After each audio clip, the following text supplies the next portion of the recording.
The scream tore through the forest, before Elena even understood why she was running. Branches whipped across her arms as she pushed through the dark trees, her bare feet pounding against cold earth, her heart slamming so hard she thought it might break through her ribs.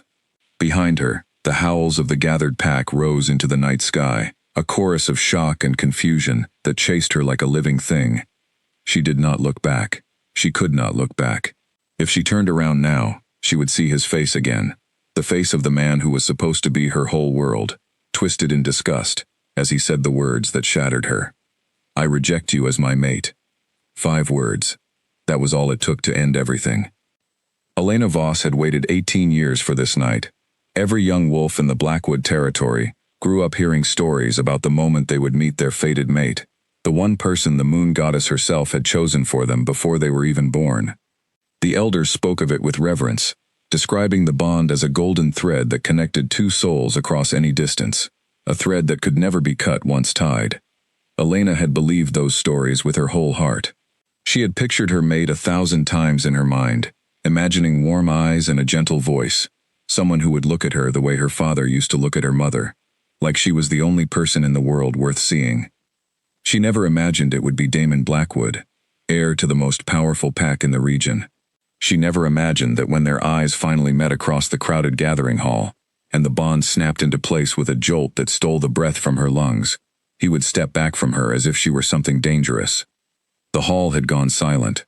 Every wolf in attendance could feel it too, the way the air had changed, the way something ancient and sacred had just happened between 2 strangers. Elena had felt her wolf howl with joy inside her, a feeling of completeness she had never known before. For 1 perfect second, she had smiled. Then she saw his expression. Damon's jaw had tightened. His eyes, the color of storm clouds, had scanned her from head to toe, taking in her plain dress, her calloused hands, the quiet way she carried herself, so different from the confident, glittering wolves who usually surrounded him. She watched something cold settle behind his eyes, something that looked disturbingly like disappointment. Elena had reached toward him instinctively, her wolf desperate to close the distance between them, to complete the bond that nature itself had ordained. That was when he stepped back. Everyone in the hall gasped. Rejection was not something that happened. It went against everything the pack believed, everything the moon goddess had woven into the fabric of their world. Fated mates simply did not reject one another. It was said to bring misfortune, to anger the very goddess who granted the bond in the first place. But Damon did not care about ancient warnings.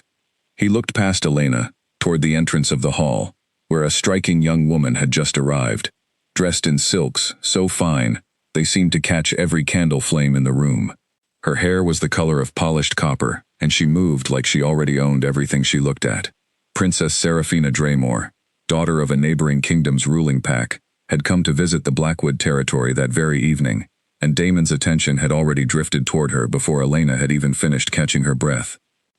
"I reject you as my mate," Damon said, loud enough for the entire hall to hear, his voice carrying none of the warmth Elena had imagined 1,000 times in her daydreams.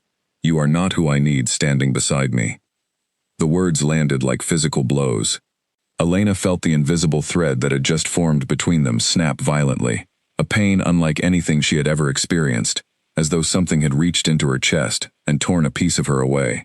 She staggered, gasping, one hand pressed against her heart, as if she could hold herself together by force.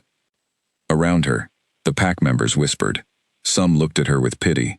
A few, cruelly, looked amused, already predicting how this humiliation would follow her for years. Elena caught her mother's face in the crowd, pale with shock, one hand covering her mouth. She could not stay in that hall for one more second. That was when she had turned and run, pushing past startled wolves, through the wide doors, out into the cold night air, and straight into the dark trees beyond the pack grounds. She ran until her legs burned, until the sounds of the gathering faded behind her, until she reached a small clearing beside a stream where she used to play as a child. There, finally, she let herself collapse. Elena sank to her knees on the damp grass, wrapping her arms around herself, as sobs shook her entire body. The pain in her chest had not faded. If anything, it grew sharper with each passing minute, a constant reminder of the bond that had been ripped away, before she ever had the chance to understand it. Her wolf whimpered inside her, confused and wounded, curling into itself, as though trying to hide from a world that had just proven itself unsafe. She did not know how long she stayed there, staring at her own trembling hands in the moonlight. The moon above her was full and bright that night, an unusual coincidence that the elders would later whisper about, insisting it was no coincidence at all. Some said the moon goddess herself had chosen that night to watch closely, to witness the cruelty about to unfold beneath her light. Elena did not think about the goddess in that moment. She thought only about the way Damon had looked at her, like she was a mistake that needed correcting. She thought about the years she had spent imagining her fated mate, building a future in her mind that had never even been given a chance to exist. Footsteps approached through the brush, careful and familiar. Elena did not need to turn around to know who it was. Elena. Her mother's voice was soft, breaking slightly on her daughter's name. Marla Voss knelt beside her, gathering Elena into her arms without hesitation. I am here, my darling. Elena buried her face against her mother's shoulder, the sobs finally breaking free in full force. He rejected me, mother, in front of everyone. He looked at me like I disgusted him. Marla's arms tightened around her. For a long moment, she said nothing, simply holding her daughter as the forest around them rustled with the quiet sounds of night. When she finally spoke, her voice carried a controlled anger that Elena had rarely heard from her gentle mother. That boy does not know what he has done, Marla said quietly. Rejection is not a small thing, Elena. It is not simply cruel. It is a violation of the oldest law our kind has ever known. The moon goddess does not grant these bonds carelessly. She does not make mistakes. Then why did this happen? Elena's voice cracked. Why would she give me a mate who looks at me like I am nothing? I do not have an answer for that, Marla admitted. But I know this. What Damon Blackwood did tonight says everything about him, and nothing about you. You are not broken, Elena. You are not unworthy. He is simply too blind, too consumed by pride and status, to recognize what he was given. Elena wanted to believe her mother's words, but the pain in her chest made it difficult to believe anything, except the humiliation still burning through her. She thought of the princess arriving at exactly the wrong moment, dressed like royalty, moving like she belonged in a story Elena could never be part of. She thought of the way Damon's eyes had shifted so quickly, abandoning her the instant something more impressive appeared. Everyone saw, Elena whispered. Everyone in that hall watched him throw me away. And everyone in that hall will remember how you carried yourself afterward, Marla said firmly, pulling back just enough to look her daughter in the eyes. You have a choice now, Elena. You can let this moment define you as broken and unwanted, or you can decide, right here, that his rejection does not get to write the rest of your story. Elena did not answer right away. She looked past her mother toward the trees, toward the direction of the pack grounds, where laughter and music had likely already resumed, where Damon was probably standing beside his princess, as though nothing painful had just happened only minutes ago. Something shifted inside her chest, alongside the pain, something small but stubborn. A flicker of anger began to grow beneath the grief, a quiet refusal to simply disappear into humiliation, the way everyone probably expected her to. I will not beg for him, Elena said slowly, testing the words as she spoke them, feeling their weight settle into truth. I will not chase after someone who looked at me like I was worthless. Marla's eyes softened with something like pride. That is my girl. They sat together in the clearing, until the worst of the tears passed, until Elena's breathing steadied, and the sharp edges of her pain dulled into something she could carry, rather than something that consumed her completely.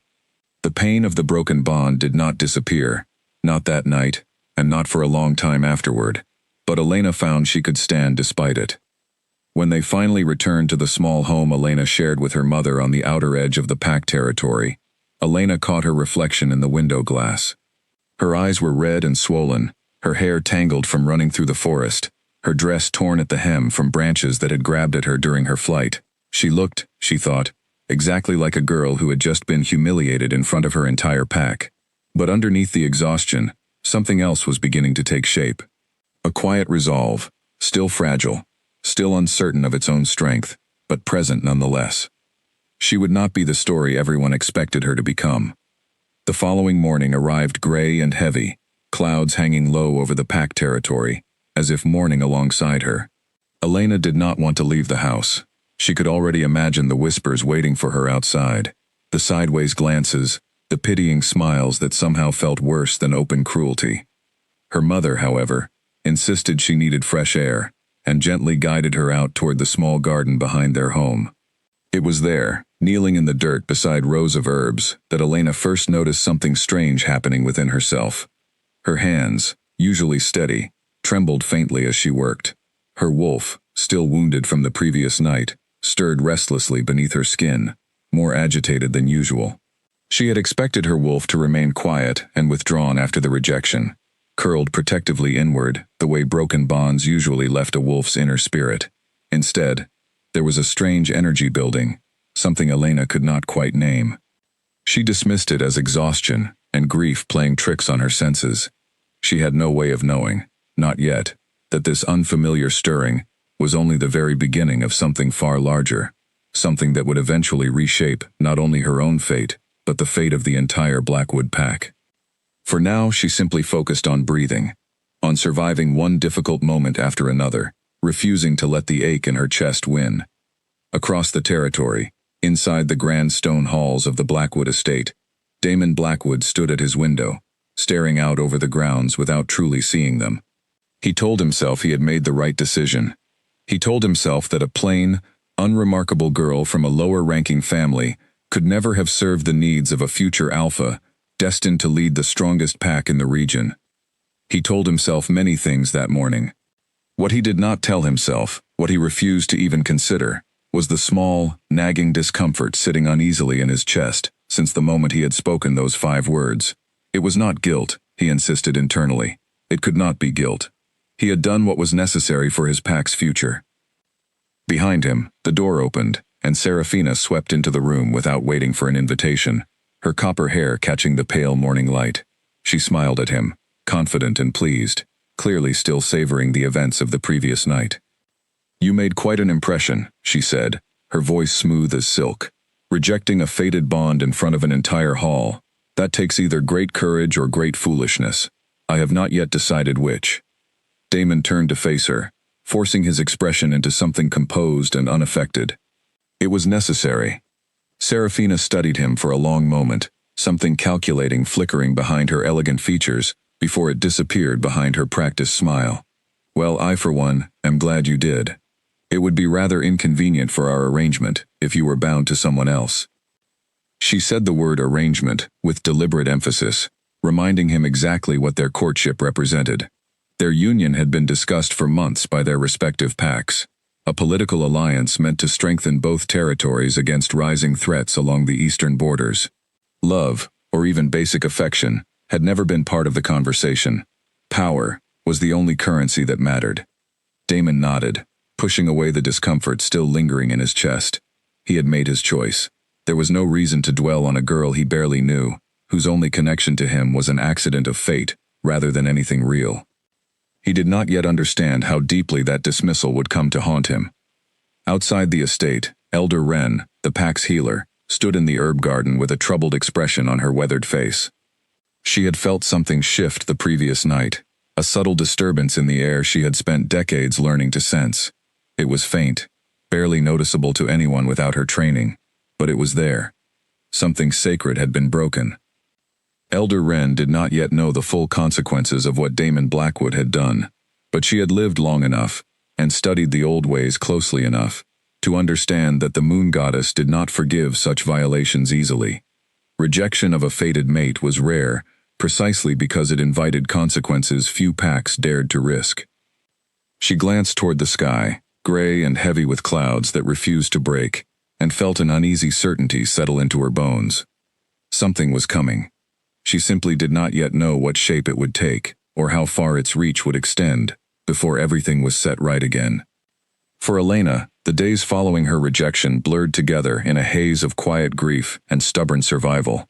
She avoided the central gathering areas of the pack territory whenever possible, choosing instead to spend her time in the garden, in the surrounding forest, anywhere that offered distance from curious eyes and unwanted whispers.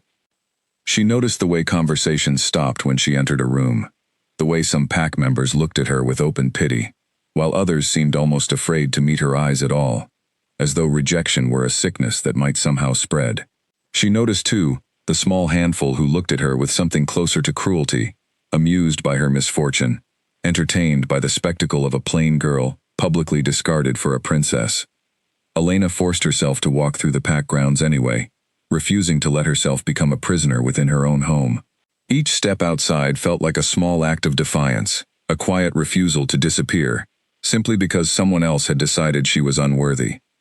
It was during one such walk, nearly a week after the rejection, that she first crossed paths with Corwin Ashford.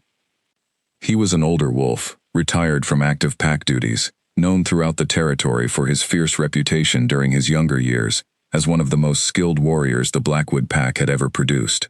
Age had slowed his body somewhat, but nothing had dulled the sharp intelligence in his eyes or the quiet authority in his presence. Elena found him sitting on a fallen log at the edge of the training grounds, watching a group of young warriors practice their forms with obvious dissatisfaction at their technique. She had intended simply to walk past, but something in his expression, a kind of weary patience, made her pause. "You are watching them like you disagree with everything they are doing," she observed before she could stop herself.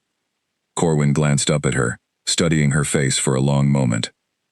Elena felt a flush of embarrassment rise in her cheeks, certain he recognized her as the girl from the rejection everyone in the territory now knew about.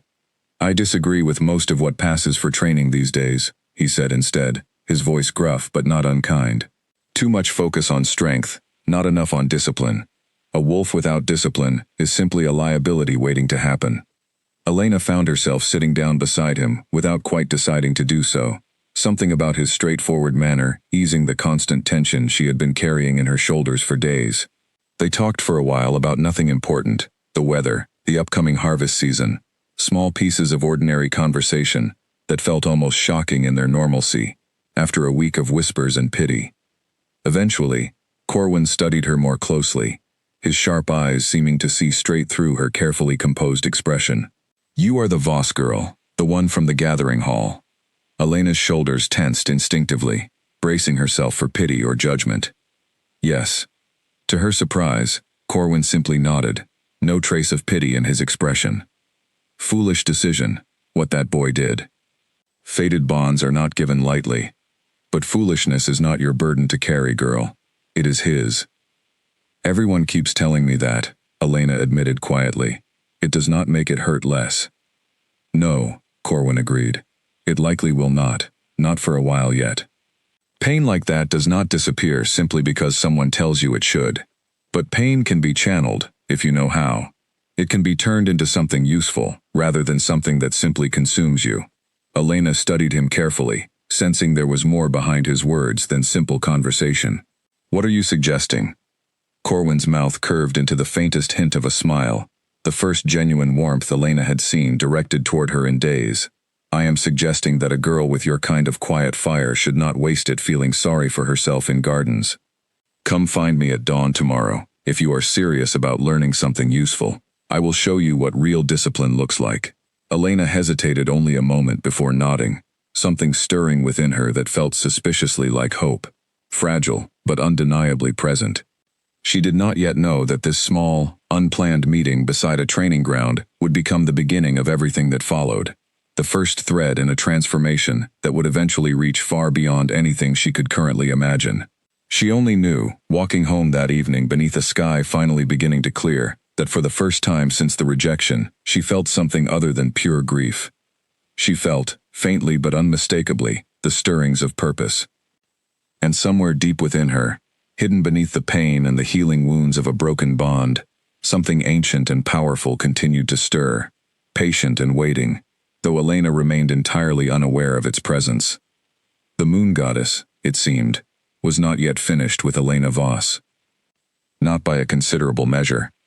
Dawn had barely broken over the training grounds when Elena arrived the next morning, her breath visible in the cold air, her nerves tightening with every step closer to the clearing where Corwin had told her to meet him. She half expected him to have forgotten, or worse, to have simply been testing whether a grieving girl would actually show up. He was already there, waiting with his arms crossed, watching her approach with an expression that gave nothing away. "You came," he said simply. "You told me to." Elena replied, though there was more truth to her presence than she wanted to admit. Something about his blunt honesty the previous day had lodged itself in her chest, refusing to let her stay home and wallow in the same grief she had been drowning in for a week. Corwin studied her for a long moment, before nodding once, apparently satisfied. Good. Punctuality matters. Discipline begins the moment you decide to show up, even when everything inside you wants to stay hidden. He did not ease her into anything. Within minutes, Elena found herself running laps around the clearing, her muscles burning in ways she had never experienced, her lungs aching from exertion she was entirely unprepared for. Corwin watched from the sidelines, occasionally barking corrections about her posture or her breathing, never offering praise, never offering pity. By the time the sun had fully risen, Elena collapsed onto the grass, gasping for air, her entire body trembling with exhaustion. "This is only the beginning," Corwin said, standing over her without a trace of sympathy. "Tomorrow will be harder." Elena groaned, staring up at the brightening sky. "Why are you doing this? Training some grieving girl nobody else wants to bother with?" Corwin was quiet for a moment, considering his answer carefully. "Because I have spent many years watching this pack value the wrong things. Bloodlines, status, pretty faces that promise powerful alliances. I have watched wolves with real strength get overlooked simply because they were not born into the right family." He paused, looking down at her with something unreadable in his expression. "I see something in you, girl. Something worth cultivating. Whether you choose to let it grow is entirely up to you." Elena did not have an answer for that, not yet. But something about his words settled into her chest and stayed there. A small ember of possibility she had not expected to find so soon after everything had fallen apart. The days that followed became a rhythm, something Elena had not realized she desperately needed. Each morning, before the rest of the pack territory had fully woken, she made her way to the training grounds, where Corwin pushed her through exercises designed to build both strength and control. He taught her forms she had never learned, techniques for balance and precision that had nothing to do with brute force and everything to do with discipline. At first, her body rebelled against the demands placed upon it. She woke each day sore in muscles she had not known existed, her hands blistered from gripping training weapons, her legs trembling from hours spent perfecting stances that seemed impossibly complicated. More than once, she wanted to quit, to return to the safety of avoiding everyone and everything, to let herself simply disappear into grief rather than face the exhausting work of rebuilding herself from nothing. But each morning, she returned anyway. Slowly, almost imperceptibly at first, changes began to emerge. Her muscles grew stronger, more capable of sustaining the demands Corwin placed upon them. Her movements, once hesitant and uncertain, began to carry a confidence she had never possessed before. She found herself standing taller, walking with purpose, rather than the hunched, apologetic posture she had adopted in the days immediately following her rejection. More surprising than the physical changes, however, was what happened internally. The constant ache in her chest, the wound left behind by her broken bond, did not disappear entirely, but it became something she could carry, rather than something that consumed her every waking thought. The training gave her somewhere to channel the pain, transforming grief into determination, one difficult session at a time. Her wolf, too, began to change. Where it had remained curled and withdrawn since the rejection, Elena started noticing brief moments where it seemed to stir with something closer to strength than sorrow. She could not explain the sensation fully, only that it felt different from anything she had experienced before, a quiet power building beneath the surface that had nothing to do with the bond she had lost. She mentioned this to Corwin one morning, hesitant about how he might react. He listened carefully, his expression thoughtful rather than dismissive. "Wolves are not meant to remain broken forever," he said eventually. "Pain reshapes us, if we allow it to. Perhaps your wolf is simply learning to stand on her own, rather than depending on a bond that was denied to her." Elena considered his words carefully, turning them over in her mind as she continued her training that day. There was something oddly comforting in the idea that her wolf might be growing stronger, precisely because of what she had lost, rather than despite it. Word of her disappearances each morning eventually reached her mother, who watched Elena return home each day, with a mixture of relief and quiet pride. Marla did not ask many questions, simply observing the gradual transformation taking place in her daughter. the way exhaustion had replaced despair, the way purpose had begun replacing pain. "You seem different," Marla observed one evening, as Elena sat at their small kitchen table, nursing sore muscles with a warm cup of tea. "I feel different," Elena admitted. "I do not know exactly what is happening to me, but for the first time since that night, I feel like I am becoming someone again, instead of just surviving as whatever was left over after he broke everything." Marla reached across the table, squeezing her daughter's hand gently. "I am proud of you, Elena, more than you know." Not everyone in the pack territory viewed Elena's transformation favorably, however. Whispers continued to follow her, though their tone had begun to shift from pure pity toward something closer to confusion, occasionally tinged with resentment. Some pack members found it unsettling that a rejected mate would dare to rebuild herself rather than remain quietly broken, as though her healing somehow challenged the natural order they expected rejection to follow. Elena overheard fragments of such conversations more than once, whispered comments about how strange it was that she trained with Corwin so frequently, speculation about whether she was simply seeking attention or trying to prove something to Damon, who had barely acknowledged her existence since the rejection. She learned, slowly, to let such comments slide past her without absorbing their poison. Corwin's training had taught her more than physical discipline. It had taught her to recognize which battles deserved her energy and which simply were not worth the cost of engaging. Meanwhile, within the grand halls of the Blackwood estate, life continued its glittering pace, entirely disconnected from the quiet transformation happening on the outer edges of the territory. Damon spent his days occupied with preparations for the formal courtship ceremonies expected between himself and Princess Serafina, meetings with advisors from both packs discussing the details of their eventual alliance, elaborate dinners, meant to showcase the strength and prosperity of the Blackwood territory to their prestigious guests. Serafina, for her part, played the role of charming future alpha female with practiced ease, dazzling pack members with her wit and elegance during public gatherings. Behind closed doors, however, Damon occasionally caught glimpses of something colder in her expression, moments where her carefully maintained warmth slipped just enough to reveal calculation underneath. He told himself he was imagining things, that the stress of upcoming political negotiations was simply making him paranoid. He had no reason, he reminded himself repeatedly, to doubt the arrangement his family had worked so carefully to secure. Yet the strange, unexplainable troubles plaguing the pack continued to accumulate, small at first but growing more difficult to ignore with each passing week. A group of experienced hunters returned from what should have been a routine expedition, with nothing to show for their efforts, describing prey that seemed to vanish the moment they closed in, as though the forest itself had turned against them. Several young pups fell ill with fevers that defied explanation, their conditions worsening despite Elder Wren's most careful treatments. Elder Wren herself grew increasingly troubled as the incidents multiplied. She spent long hours studying ancient texts passed down through generations of pack healers, searching for any reference to disturbances similar to what she sensed lingering over the territory. The answers she found were vague at best, warnings about broken sacred bonds and goddess displeasure that offered little practical guidance about how to address the growing problem. She attempted, on more than one occasion, to raise her concerns directly with Damon, requesting an audience to discuss what she believed to be a spiritual disturbance connected to recent events within the pack.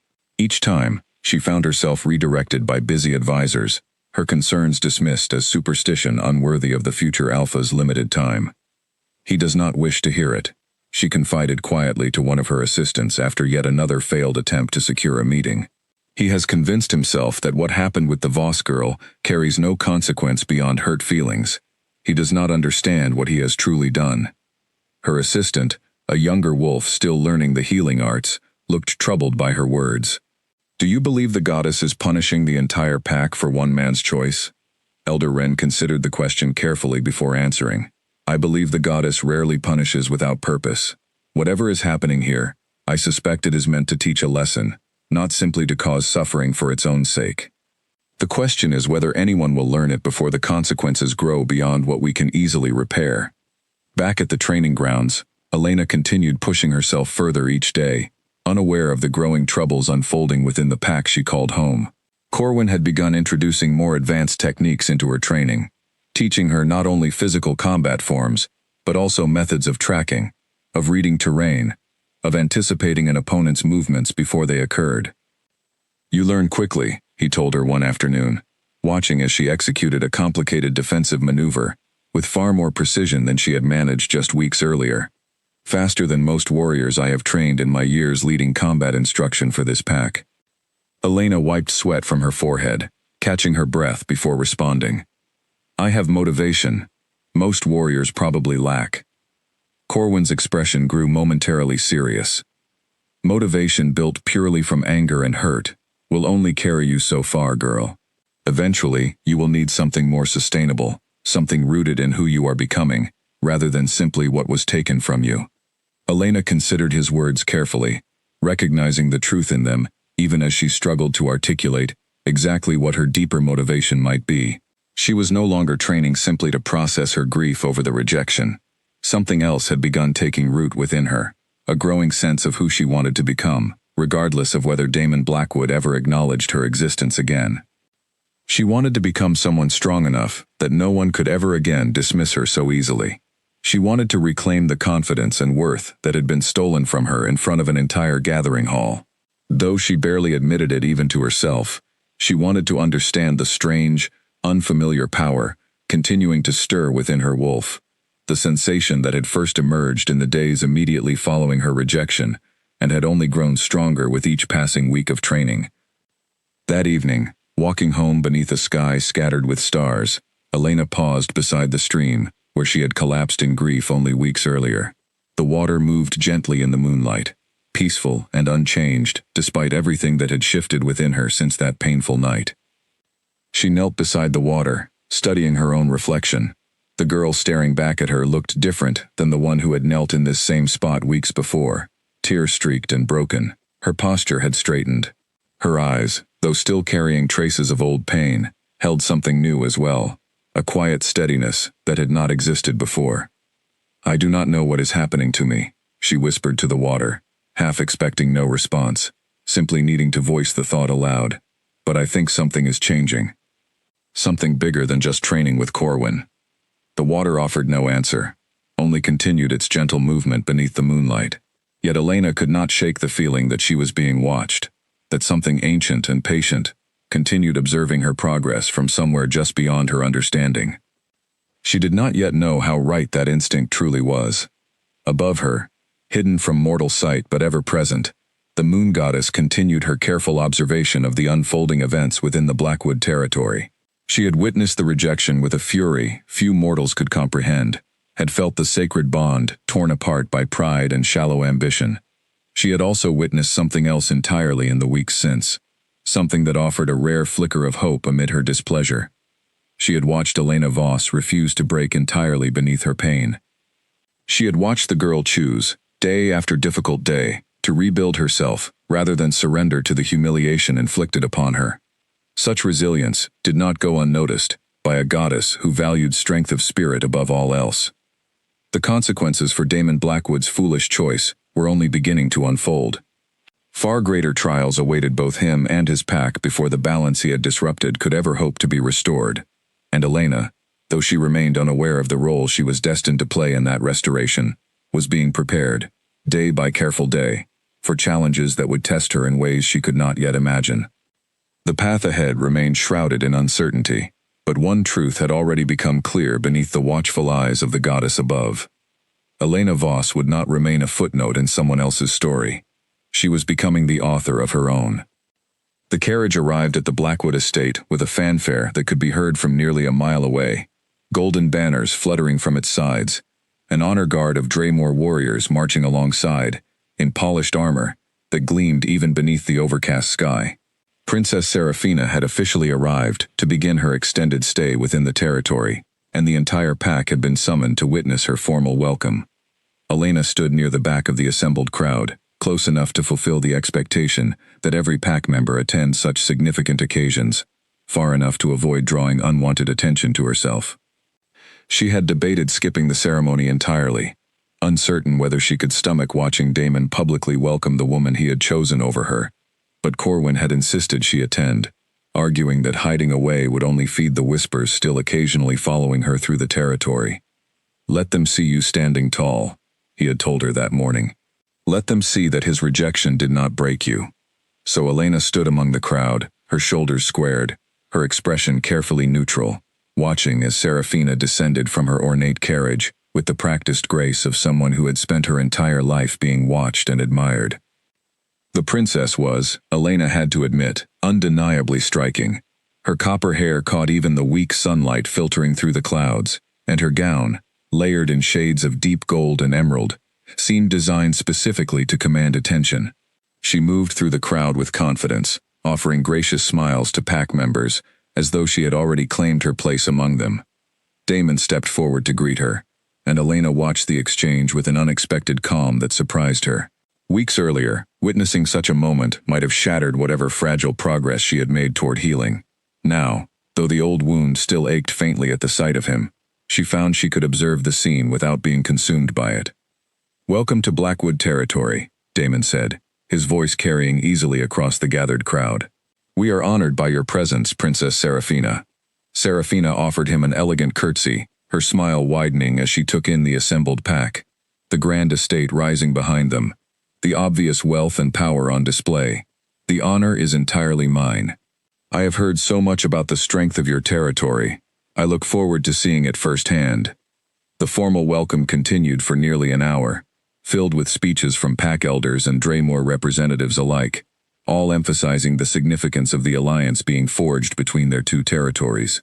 Elena listened with half attention, her mind occasionally drifting toward the training session she had missed that morning to attend the ceremony, wondering what new technique Corwin might have planned for her. It was during a brief lull in the proceedings that she first felt eyes upon her, an uncomfortable prickling sensation across the back of her neck. Turning slightly, she found Serafina watching her from across the gathered crowd, the princess's expression unreadable but undeniably curious. Elena held the gaze for a moment, refusing to look away first, before Serafina's attention was pulled elsewhere by one of the pack elders eager for her attention. But something about that brief exchange left Elena unsettled, a lingering sense that she had somehow registered on the princess's radar in a way she had not anticipated. She mentioned the strange encounter to her mother that evening, describing the calculating quality she had noticed in Serafina's gaze. Marla's expression grew thoughtful. "Be careful around that one, Elena. Wolves who carry themselves with that kind of practiced perfection are rarely being entirely honest about their intentions." Elena had little reason to doubt her mother's instincts, though she also had little reason to believe the visiting princess would concern herself with someone as insignificant as a rejected mate. She pushed the encounter from her mind, focusing instead on the steady rhythm of training and healing that had become her new normal in the weeks since her humiliation. Within the Blackwood estate, however, the arrival of Princess Serafina brought changes far more significant than Elena could have anticipated from her position on the outskirts of pack society.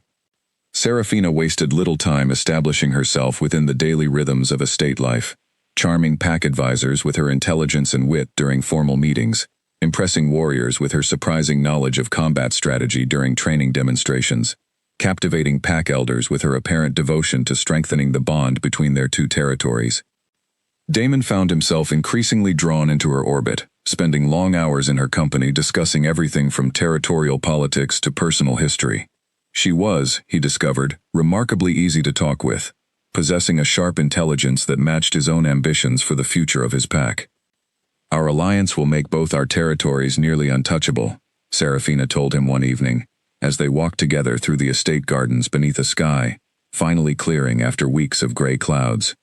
"Combined, our warriors alone would outnumber any threat along the eastern borders. Combined resources, combined influence. This is exactly the kind of strategic partnership our packs need to secure long-term stability." Damon nodded, appreciating her practical approach to their arrangement. Unlike the sentimental, almost mystical way pack elders spoke about fated bonds and destined mates, Serafina understood the true currency that mattered in maintaining power and influence. Their courtship, though lacking any pretense of romantic affection, felt refreshingly honest in its transactional nature. "My father will be pleased to see the alliance progressing so smoothly," Serafina continued, her fingers trailing along the edge of a stone fountain as they walked. "He has high hopes for what our combined territories might accomplish." What Damon did not notice, distracted as he was by ambitious visions of expanded power and influence, was the calculating flicker that occasionally crossed Serafina's expression when she believed herself unobserved. Nor did he notice the private correspondence she maintained with contacts back in her home territory, messages carefully worded to avoid revealing their true purpose to anyone who might intercept them. Serafina Draymore had not traveled to Blackwood territory purely for the sake of political alliance, though few beyond her closest confidants understood her deeper motivations. Her family's territory, despite its impressive reputation, had been quietly struggling beneath the weight of internal conflicts and dwindling resources for several years. An alliance with the powerful Blackwood pack would provide exactly the kind of support her family desperately needed to maintain their standing among neighboring territories. But Serafina had ambitions extending beyond simple alliance. She had spent years watching her father navigate complicated political relationships, learning firsthand how easily perceived strength could mask underlying weakness. She intended to secure not merely an alliance for her family's territory, but eventual control over the combined resources and influence such a partnership would generate, regardless of what such control might eventually cost the Blackwood pack itself. Such calculations remained entirely hidden beneath her charming exterior, invisible to Damon and most other pack members captivated by her apparent warmth and intelligence. Only a select few individuals within the pack, those with sharper instincts than most, sensed something slightly amiss beneath her polished presentation. Garrick, one of Damon's most trusted advisors, found himself increasingly troubled during the weeks following Serafina's arrival. He had served the Blackwood pack for over 2 decades, advising both the current alpha and, more recently, his heir, through countless political negotiations and territorial disputes. His instincts, honed through years of careful observation, rarely proved wrong. "Something about her feels calculated," he confided to Elder Wren during a private conversation.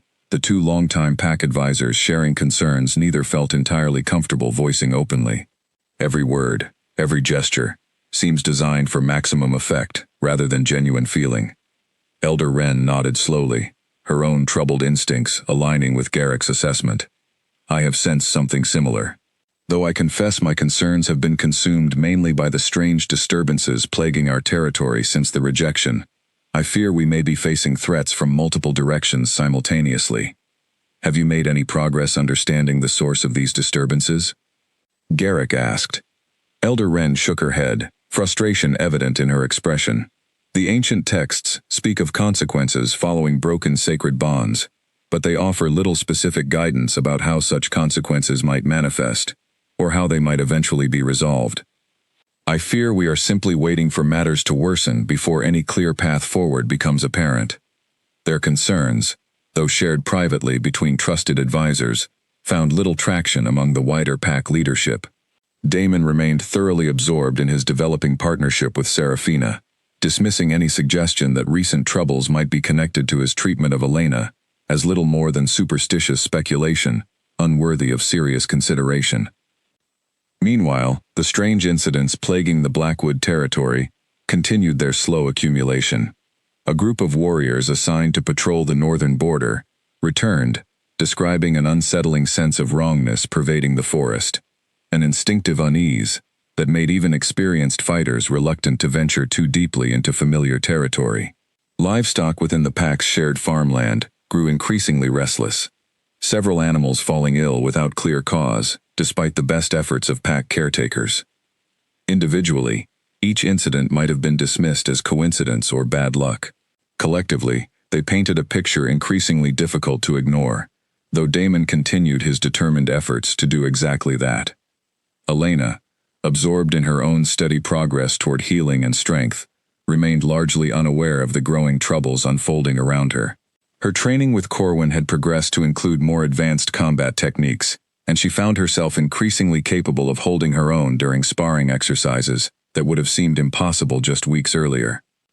"You are ready for something more challenging," Corwin told her one crisp morning, studying her with an assessing expression as she completed a particularly difficult combination of defensive maneuvers. "I believe it is time you begin training with actual sparring partners, rather than simply practicing forms against empty air." Elena felt a flutter of nervous anticipation at his words. Sparring partners meaning other warriors? Precisely. There is only so much you can learn practicing alone. Real growth requires real opposition, someone capable of challenging you in ways I alone cannot fully replicate at my age. He arranged, over the following days, for Elena to begin training alongside several younger warriors from the pack, individuals who had shown promise during their own combat training, but lacked the natural discipline Corwin had spent weeks cultivating within Elena.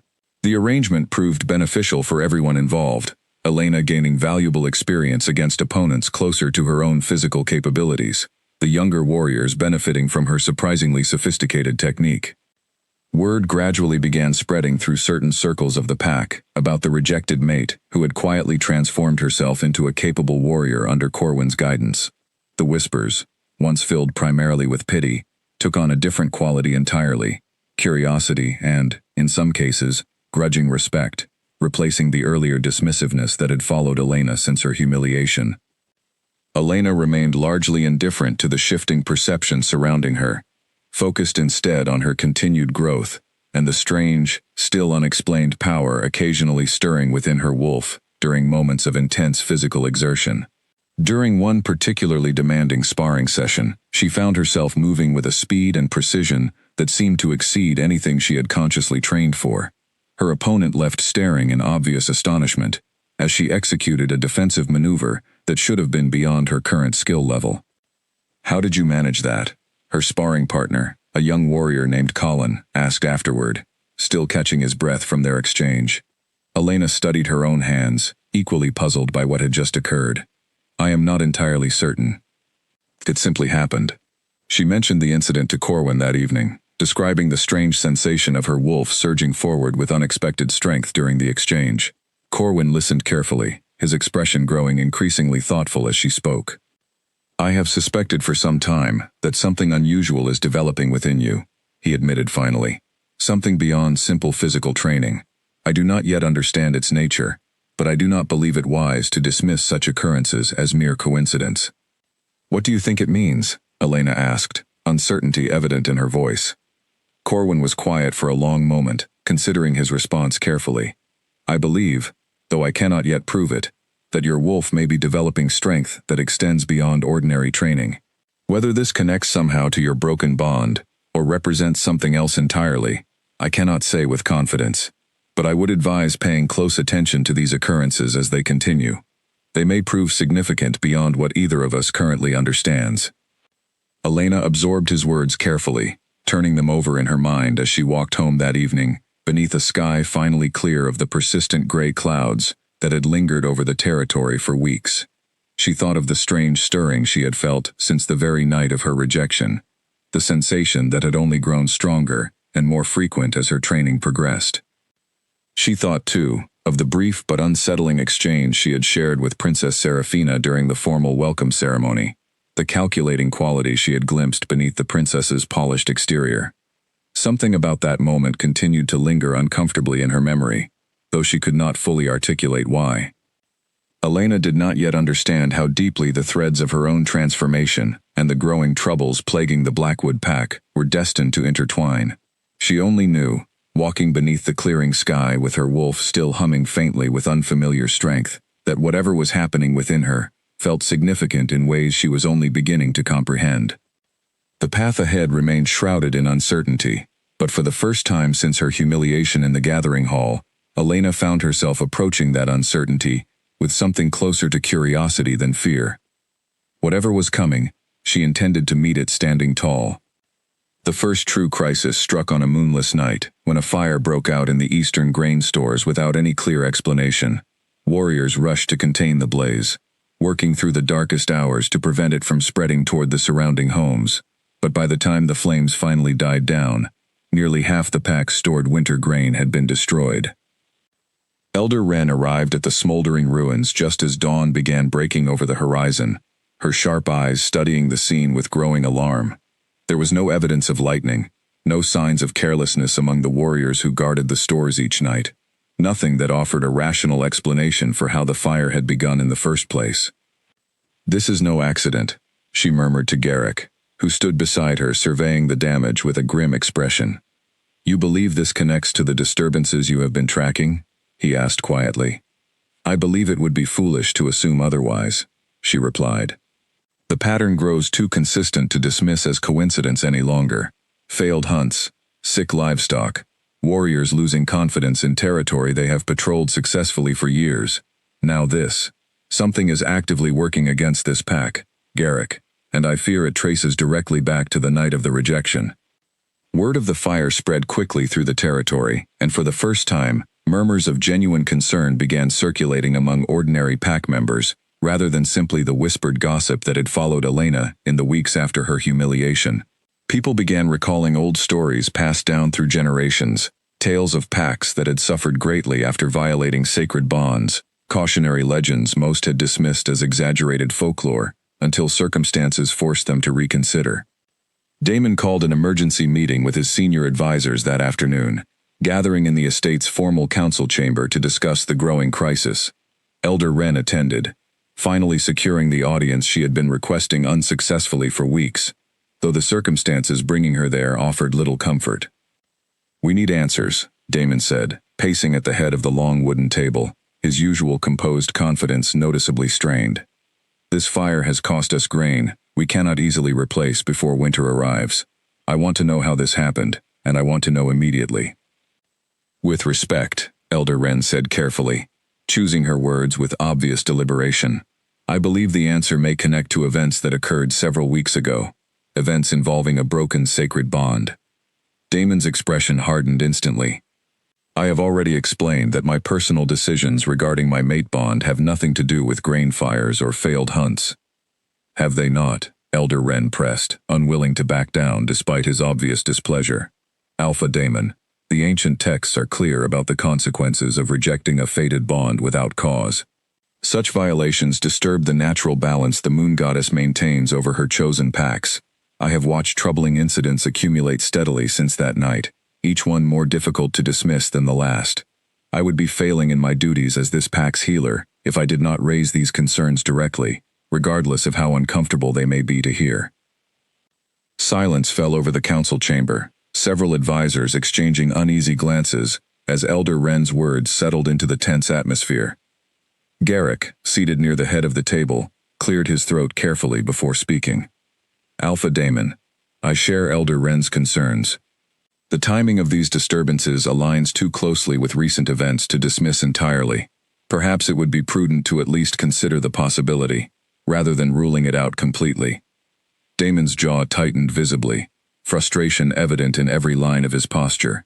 He had spent weeks convincing himself that his rejection of Elena carried no consequences beyond the immediate social discomfort of the moment, that his choice had been purely practical, entirely disconnected from mystical concepts he considered largely outdated superstition, passed down from less sophisticated generations.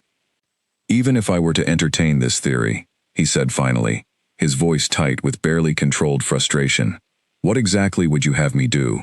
Reverse my decision? Beg forgiveness from a girl I barely know, simply because a fire destroyed some grain?" Elder Wren met his gaze steadily, refusing to be intimidated by his obvious displeasure. "I would have you at minimum acknowledge the possibility, Alpha Damon, rather than dismissing it entirely without consideration. The consequences we have witnessed thus far remain relatively contained. I fear, based on what the old texts suggest, that matters will only worsen the longer this violation remains unaddressed." The meeting continued for nearly an hour longer, advisors debating various theories and potential solutions, without reaching any definitive consensus. Damon, though visibly troubled by the discussion, remained resistant to seriously considering that his rejection of Elena might carry the mystical consequences Elder Wren insisted upon. He agreed only to increased security around remaining food stores and additional patrols to monitor for further unusual incidents, dismissing any suggestion of reconciliation with Elena as premature and unnecessary. Serafina, who had not been invited to the private council meeting but learned of its contents shortly afterward through careful cultivation of relationships with several junior advisors, found the situation intriguing rather than concerning. She had little genuine belief in mystical consequences or goddess displeasure, viewing such superstitions as convenient tools for manipulation, rather than genuine spiritual forces worth taking seriously. What did concern her was the possibility that continued troubles within the Blackwood territory might eventually threaten the stability of the alliance she had worked so carefully to cultivate. She resolved to monitor the situation closely, prepared to adjust her strategies as circumstances required, while maintaining her carefully constructed image as a devoted and supportive future mate to the pack's heir. News of the strange incidents eventually reached Elena as well, carried through fragments of conversation she overheard during her continued training sessions. She learned of the fire, of the failed hunts and sick livestock that had plagued the territory in recent weeks, listening with a mixture of concern and an uncomfortable, unexplainable sense of connection to events she could not fully articulate. "Do you think it is true?" she asked Corwin during their morning training session, unable to fully shake the unsettled feeling that had followed her since first hearing about the disturbances. "That these troubles are connected to what happened between Damon and me?" Corwin considered the question carefully before responding.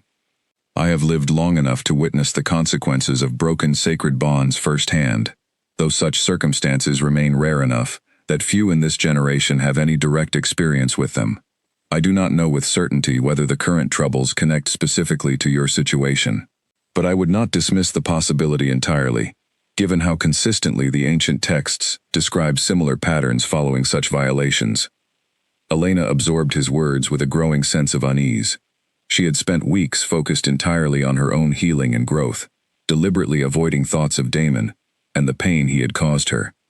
The possibility that his rejection might be causing genuine harm to the entire pack, harm extending far beyond her own personal suffering, added an uncomfortable new dimension to circumstances she had believed she was slowly moving past. "What would need to happen for the troubles to end?" she asked quietly. "According to the old texts, reconciliation," Corwin replied. "True reconciliation, between the mates whose bond was broken, though I suspect, given the pride I have witnessed from Alpha Damon during my years serving this pack, such reconciliation may prove considerably more difficult to achieve than anyone currently anticipates."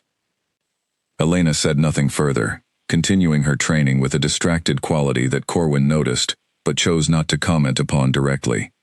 She found herself, despite every effort to remain focused purely on her own path forward, increasingly preoccupied by thoughts of the pack's growing troubles and her own uncertain role in whatever was unfolding. That evening, walking home through the quiet territory, Elena passed near the site of the grain fire, drawn by an impulse she could not fully explain. The charred remains of the storage structures stood silent beneath the darkening sky, the acrid scent of smoke still lingering faintly in the air, despite the days that had passed since the blaze.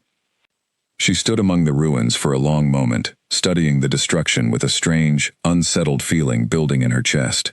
Her wolf, quiet for most of the day, suddenly stirred with unexpected intensity, a sensation unlike anything she had experienced during her training sessions with Corwin.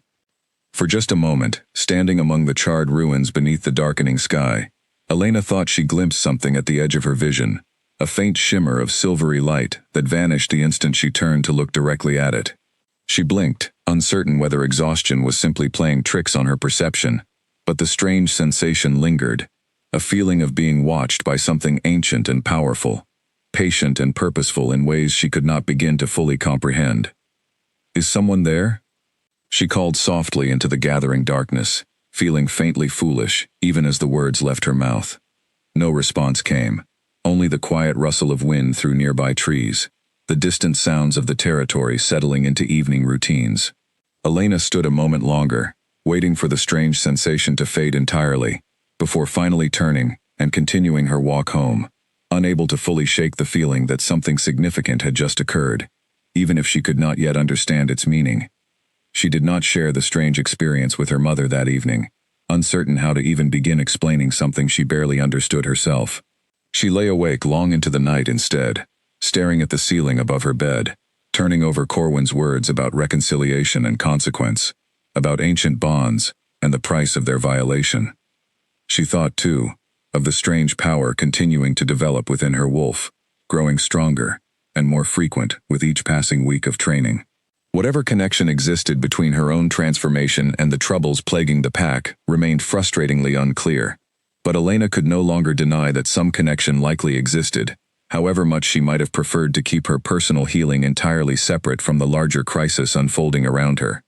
Sleep, when it finally came, brought strange and vivid dreams, fragments of silver moonlight and distant howling, images she could not fully recall upon waking, but that left her with a persistent sense that something significant was approaching, something that would eventually require far more from her than she had yet been asked to give.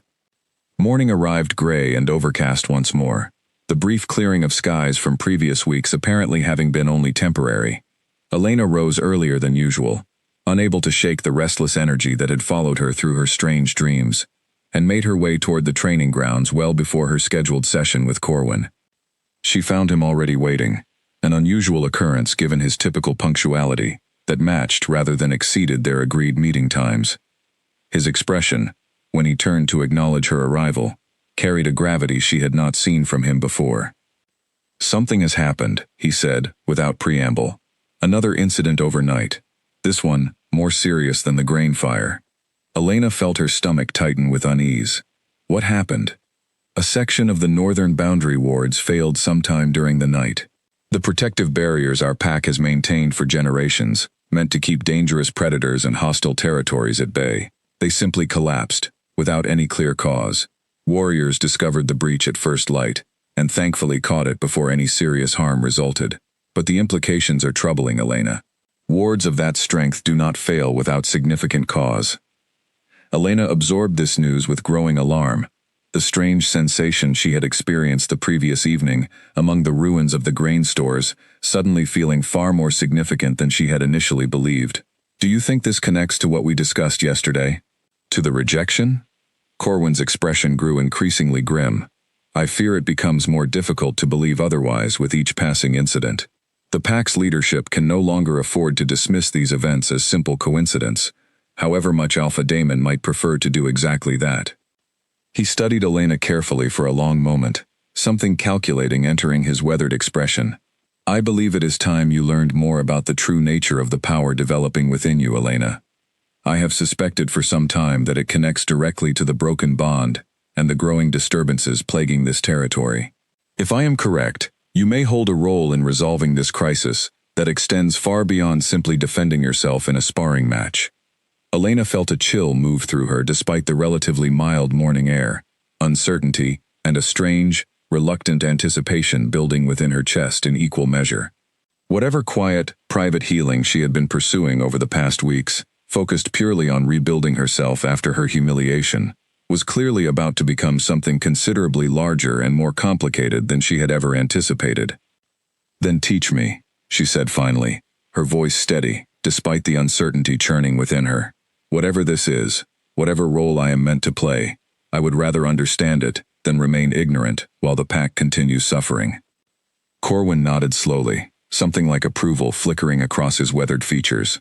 "Very well, but be warned, Elena. What we are about to explore extends beyond ordinary training. It touches on matters even I claim only limited understanding of. We proceed carefully, and we proceed together." Elena nodded, steeling herself for whatever revelations awaited, unaware of just how dramatically her understanding of herself, her wolf, and her place within the unfolding crisis was about to transform in the days ahead. Corwin led Elena away from the usual training grounds that morning, guiding her instead toward a small, secluded clearing, deep within the forest bordering the pack's northern territory, an area she had never before had reason to visit. Ancient trees surrounded the clearing on all sides, their branches forming a natural canopy that filtered the overcast morning light into soft, dappled patterns across the mossy ground below. "This place holds significance for pack healers and elders going back many generations," Corwin explained, gesturing toward a weathered stone marker, nearly hidden beneath years of accumulated moss and undergrowth. "It is said the moon goddess herself once appeared here, many centuries ago, during a time of great crisis for our ancestors. Whether the legend holds any literal truth, I cannot say with certainty, but the energy here has always felt different from other parts of our territory." Elena studied the clearing with growing curiosity, noticing subtle details she might have overlooked in a less deliberate examination. The air itself seemed to carry a faint charge, similar to the sensation preceding a significant storm, though the sky above remained calm despite its persistent gray covering. "What exactly do you want me to do here?" she asked. "I want you to simply be present," Corwin said. "Close your eyes, focus inward, toward whatever strange sensations you have described experiencing during your training, and during the incident you mentioned near the grain stores. See if you can identify their source, rather than simply reacting to them when they arise unexpectedly. Elena hesitated only briefly, before following his instructions, closing her eyes, and drawing several deep, steadying breaths, as she attempted to quiet the constant mental chatter that typically occupied her thoughts. She focused inward, searching for the strange, stirring sensation that had become increasingly familiar over recent weeks, the feeling of something powerful and unfamiliar building beneath the surface of her ordinary wolf instincts. At first, she found nothing beyond the usual quiet presence of her wolf, patient and steady as always. But as she continued focusing, breathing slowly and deliberately, she began to notice something else, a faint thread of energy she had never consciously acknowledged before, humming quietly at the edges of her awareness, like a distant, barely audible melody. "I feel something," she said softly, careful not to disrupt her concentration. "Something separate from my usual wolf instincts. It feels older, somehow, different." "Follow it," Corwin instructed quietly. "Do not force anything. Simply allow yourself to become aware of its presence more fully." Elena continued focusing, allowing herself to sink deeper into the strange sensation building within her. The faint thread of energy grew steadily more distinct as she paid closer attention, taking on qualities she struggled to fully articulate even to herself. It felt, she realized slowly, similar to the sensation she had experienced during her broken bond with Damon. That same jolt of connection and completion she had felt for one brief, joyful moment, before his rejection shattered everything. Yet this sensation carried a different quality entirely, less about connection to another person, and more about something vast and ancient reaching toward her from somewhere far beyond ordinary understanding. Without warning, the clearing around her seemed to shift, the quality of light shifting from the muted gray of the overcast morning toward something softer and more silver, similar to moonlight despite the fact that the sun, however weak, remained the only visible source of illumination above the canopy of trees. Elena's eyes snapped open, startled by the sudden change, and found herself staring at something that defied easy explanation. A figure stood at the edge of the clearing, tall and ethereal, composed seemingly of pure silver light rather than solid flesh. The figure's features remained difficult to discern clearly, shifting and shimmering like moonlight reflected across disturbed water. Yet Elena felt an undeniable sense of ancient power and profound presence emanating from the apparition. "Corwin," she breathed, uncertain whether to feel afraid or simply overwhelmed by the sheer strangeness of what she was witnessing. "Do you see this?" She glanced toward Corwin, only to find him standing perfectly still, his expression a mixture of awe and reverence, clearly witnessing the same extraordinary vision unfolding before them. "I see it," he confirmed quietly, his voice carrying a hushed quality Elena had never heard from him before. "Though I confess I never expected to witness such a manifestation myself, not in all my years serving this pack." The silvery figure remained at the edge of the clearing, neither advancing nor retreating, simply present in a way that felt both overwhelming and strangely calming simultaneously. Elena found herself drawn toward it despite the uncertainty churning within her, an instinctive recognition stirring somewhere deep within her wolf, as though some ancient part of her had been waiting for exactly this moment, for longer than she could consciously comprehend.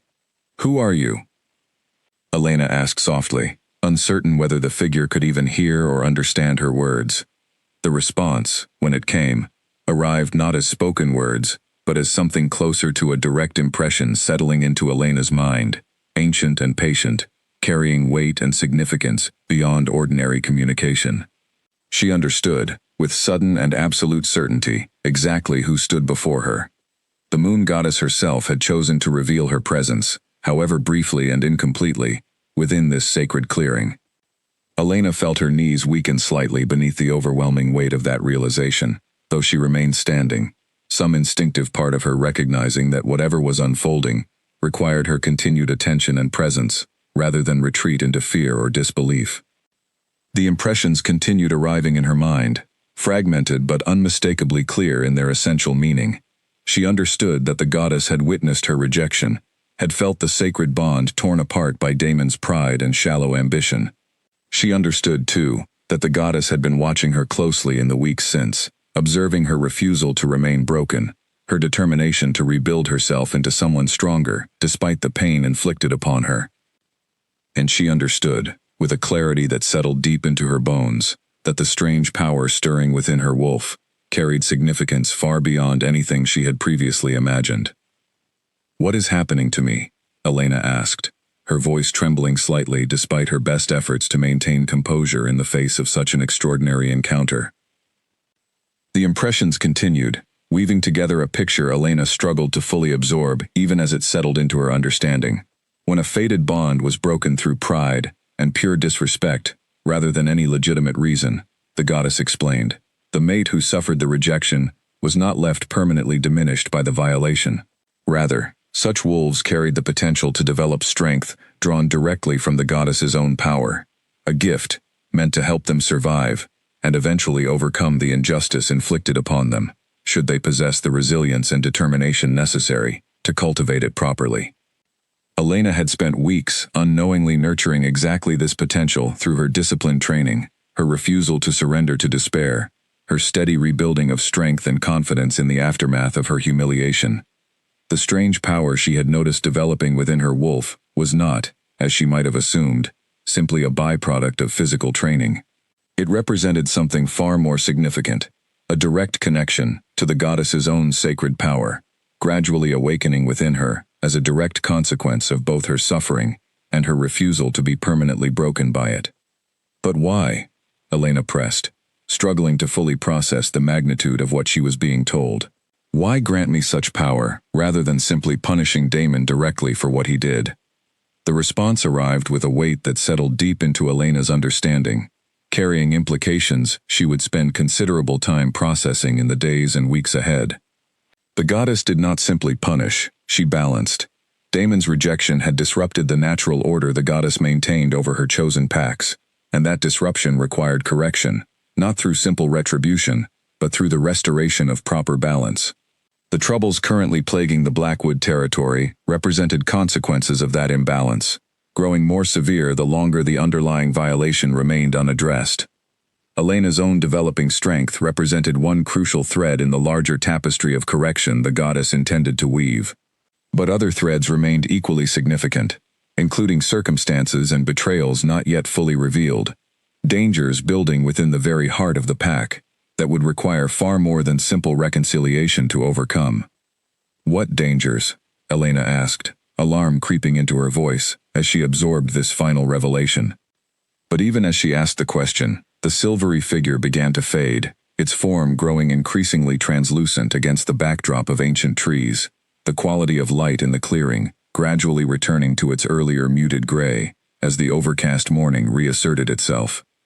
"Wait," Elena called, taking an instinctive step forward, though some deeper understanding told her the encounter had reached its natural conclusion. Whatever questions remained unanswered would need to wait for another time. "Please, I need to understand more." The figure offered one final impression before disappearing entirely, a fragmented image that would linger in Elena's mind for days afterward, an impression of danger, circling close to the very heart of the Blackwood pack, hidden beneath layers of careful deception that most within the territory remained entirely unaware of. Then the clearing fell silent, the strange silver light fading completely, leaving only the ordinary gray morning and the two stunned figures standing amid ancient trees that had just witnessed something neither would ever fully forget. Elena remained frozen for several long moments, her mind struggling to process the sheer magnitude of what had just occurred. Beside her, Corwin appeared similarly affected, his weathered face pale with a combination of awe and lingering shock. "I have served this pack for over 4 decades, he said finally, his voice quieter than Elena had ever heard it. "I have heard countless stories about the moon goddess, studied ancient texts describing her power, and her occasional interventions in mortal affairs. Never in all my years did I expect to witness such a direct manifestation myself." "What do we do now?" Elena asked, still struggling to fully absorb the implications of everything she had just learned. Corwin considered the question carefully before responding, his expression gradually settling into something more focused and determined, despite the lingering shock evident in his posture. "We continue your training, though with considerably more urgency and purpose than before. If the goddess has chosen to grant you this power specifically, to help restore balance to our pack, then we must ensure you are prepared to fulfill whatever role that eventually requires of you. And the danger she mentioned? The one hidden within the pack itself? Corwin's expression grew grim. That concerns me greatly. I confess, I have harbored certain suspicions about Princess Seraphina since her arrival. Suspicions I have not yet voiced openly, given the lack of concrete evidence to support them. Perhaps what the goddess revealed today confirms those instincts were not entirely misplaced. Elena felt a chill move through her at his words. Memories of the calculating expression she had glimpsed on Seraphina's face during their brief encounter at the welcome ceremony, returning with fresh significance. You believe she poses a threat to the pack? I believe, Corwin said carefully, that we must proceed with considerably more caution and vigilance than we have thus far. Whatever her true intentions, if they diverge significantly from the alliance she claims to be building with Alpha Daemon, the consequences for this entire pack could prove severe. They remained in the clearing for a while longer, discussing the implications of what they had witnessed, formulating tentative plans for how Elena's training might need to evolve to properly prepare her for whatever challenges lay ahead. By the time they finally made their way back toward the more familiar training grounds, the sun had climbed considerably higher, despite its continued obscurement behind persistent gray clouds, and Elena found herself viewing the world around her with a fundamentally altered perspective. She was no longer simply a rejected mate, slowly rebuilding her shattered confidence through disciplined training. She had been marked, however incompletely she understood the full implications of that marking, as someone destined to play a significant role in restoring balance to a pack currently teetering on the edge of genuine crisis. The weight of that realization settled heavily upon her shoulders as she made her way home that evening, her mind still racing with questions the goddess's brief appearance had raised, rather than fully answered. She thought of her mother, wondering how she might begin explaining such an extraordinary encounter, without sounding as though grief had finally driven her toward delusion. She thought of Damon, and the strange, complicated tangle of emotions that arose whenever she considered the role he continued to play in circumstances that had grown far more significant than either of them could have anticipated on the night of her humiliation. And she thought, with growing unease, of Princess Seraphina, and the danger the goddess had hinted at hiding somewhere close to the very heart of the pack Elena still called home, despite everything that had happened to her within its borders. Whatever awaited in the days and weeks ahead, Elena understood with absolute clarity that her quiet, private journey toward healing had transformed into something considerably larger and more consequential than she had ever anticipated when she first knelt beside Corwin on that fallen log at the edge of the training grounds. She was no longer simply healing from rejection. She was being prepared for something far greater. The formal engagement ceremony between Damon Blackwood and Princess Seraphina Draymore was announced to take place beneath the light of the coming full moon, a date chosen deliberately by pack elders who believed such timing would bring favor and blessing to the union. Preparations consumed the entire territory for days beforehand, warriors and craftsmen working tirelessly to transform the estate grounds into a setting worthy of celebrating what many considered the most significant alliance the Blackwood pack had secured in generations. Elena learned of the engagement date through the same channels of gossip and speculation that carried most news through the wider pack territory, feeling a complicated mixture of emotions upon hearing the announcement. The old wound left by her rejection had healed considerably in the weeks since that painful night, transformed through disciplined training, and, more recently, the extraordinary revelation of her connection to the moon goddess's own power into something she could examine with far greater equilibrium than she would have believed possible. Yet the news still carried weight, a reminder of how thoroughly Damon had already moved forward from their brief, shattered connection, even as troubles continued mounting within the very pack he intended to lead. "Will you attend the ceremony?" her mother asked one evening, watching Elena carefully for her reaction to the question. Elena considered the question thoughtfully before responding. "I believe I must. Corwin has convinced me that hiding away, even now, would serve no useful purpose. And given everything the goddess revealed to us in that clearing, I suspect my presence at significant pack gatherings may prove more important than simple social obligation." Her training with Corwin had intensified considerably in the weeks following their extraordinary encounter, incorporating not only advanced combat techniques, but also careful exploration of the strange power continuing to develop within her wolf. Elena found herself capable of accessing brief flashes of heightened strength and speed during moments of intense focus, though she remained far from fully understanding or controlling the extent of her developing abilities. "You must proceed carefully," Corwin cautioned her repeatedly during their sessions. "Whatever power the goddess has granted you remains largely untested. We do not yet understand its full extent, nor the circumstances that might trigger its emergence beyond your control. Discipline and patience remain essential, regardless of how tempting it might be to explore your growing strength more aggressively." Elena took his warnings seriously, continuing her measured, disciplined approach, even as her curiosity about the true extent of her developing abilities grew increasingly difficult to ignore. She found herself, during quiet moments alone, attempting small exercises in focused meditation, similar to what had preceded the goddess's appearance in the sacred clearing, though no further direct manifestations occurred despite her efforts. The day of the formal engagement ceremony arrived beneath clear skies, a welcome change from the persistent gray clouds that had lingered over the territory for weeks. The estate grounds had been transformed dramatically, silver banners and delicate lanterns decorating every visible surface, long tables laden with elaborate dishes prepared to showcase the pack's prosperity and hospitality to their prestigious guests. Elena arrived alongside her mother, dressed in a simple but well-fitted gown that Marla had spent considerable time preparing for the occasion, insisting that Elena present herself with confidence and dignity, regardless of the painful circumstances that had originally brought her into contact with the pack's future alpha. The gathering crowd was considerably larger than the welcome ceremony held weeks earlier, representatives from numerous neighboring territories arriving to witness the significant alliance being formalized between the Blackwood and Draymore packs. Elena found herself once again positioned toward the back of the assembled crowd, though she noticed, with some surprise, several pack members who had previously regarded her with pity or dismissiveness, now offering small nods of acknowledgement, subtle recognition of the transformation she had undergone through her disciplined training. The ceremony began with traditional speeches from both packs' senior representatives, elaborate declarations of the strength and prosperity their combined alliance would generate for future generations. Elena listened with careful attention, watching Damon closely as he stood beside Serafina at the center of the gathered crowd, noting the practiced confidence in his posture, even as something in his expression, subtle but unmistakable to someone who had spent considerable time observing him, suggested lingering unease beneath his composed exterior.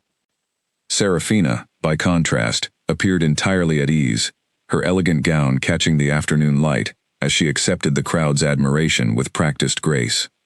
Elena studied her carefully, remembering the calculating quality she had glimpsed during their brief exchange at the welcome ceremony, searching for any additional evidence that might confirm or dispel the suspicions Corwin had voiced following the goddess's mysterious warning. The formal declarations continued, building toward the moment when Damon and Serafina would exchange the traditional tokens symbolizing their engagement, ornate bracelets crafted specifically for the occasion, meant to represent the binding commitment between their two territories.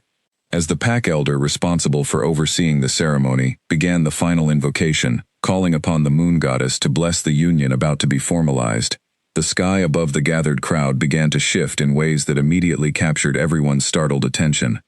The sun, previously bright and clear, dimmed rapidly, despite the absence of any visible clouds moving to obscure it. Within moments, the sky had darkened to an unusual, unsettling shade of deep red, casting the entire gathering in an eerie crimson light that transformed the elaborate celebration into something considerably more ominous. Gasps and murmurs of alarm rippled through the assembled crowd as people stared upward at the impossible sky, warriors instinctively reaching for weapons despite the absence of any visible threat, elders exchanging glances heavy with concern and barely concealed fear. "A blood moon," someone in the crowd whispered, the words carrying easily through the sudden hush that had fallen over the gathering. "During daylight hours. This is unnatural." Elena felt her wolf stir sharply within her, an instinctive recognition of significance that she had learned to associate with moments of genuine importance since her encounter with the goddess in the sacred clearing. She glanced toward Corwin, standing several paces away among the crowd, and found him watching the crimson sky with an expression of grim understanding, rather than simple confusion. Elder Wren, positioned near the front of the gathering close to where the ceremony had been unfolding, appeared visibly shaken by the sudden transformation of the sky above them. She turned toward Damon, her weathered face pale with alarm. "Alpha Damon," she said, her voice carrying clearly through the tense silence that had fallen over the crowd. "This is no natural occurrence. The moon goddess herself is expressing her displeasure. I would strongly advise reconsidering whether proceeding with this ceremony, under such circumstances, represents wisdom, or reckless disregard for warnings that grow increasingly difficult to dismiss." Damon's expression tightened with visible frustration, though the unsettling crimson light, bathing the entire gathering, made it considerably more difficult to maintain his usual dismissive confidence regarding Elder Wren's persistent warnings.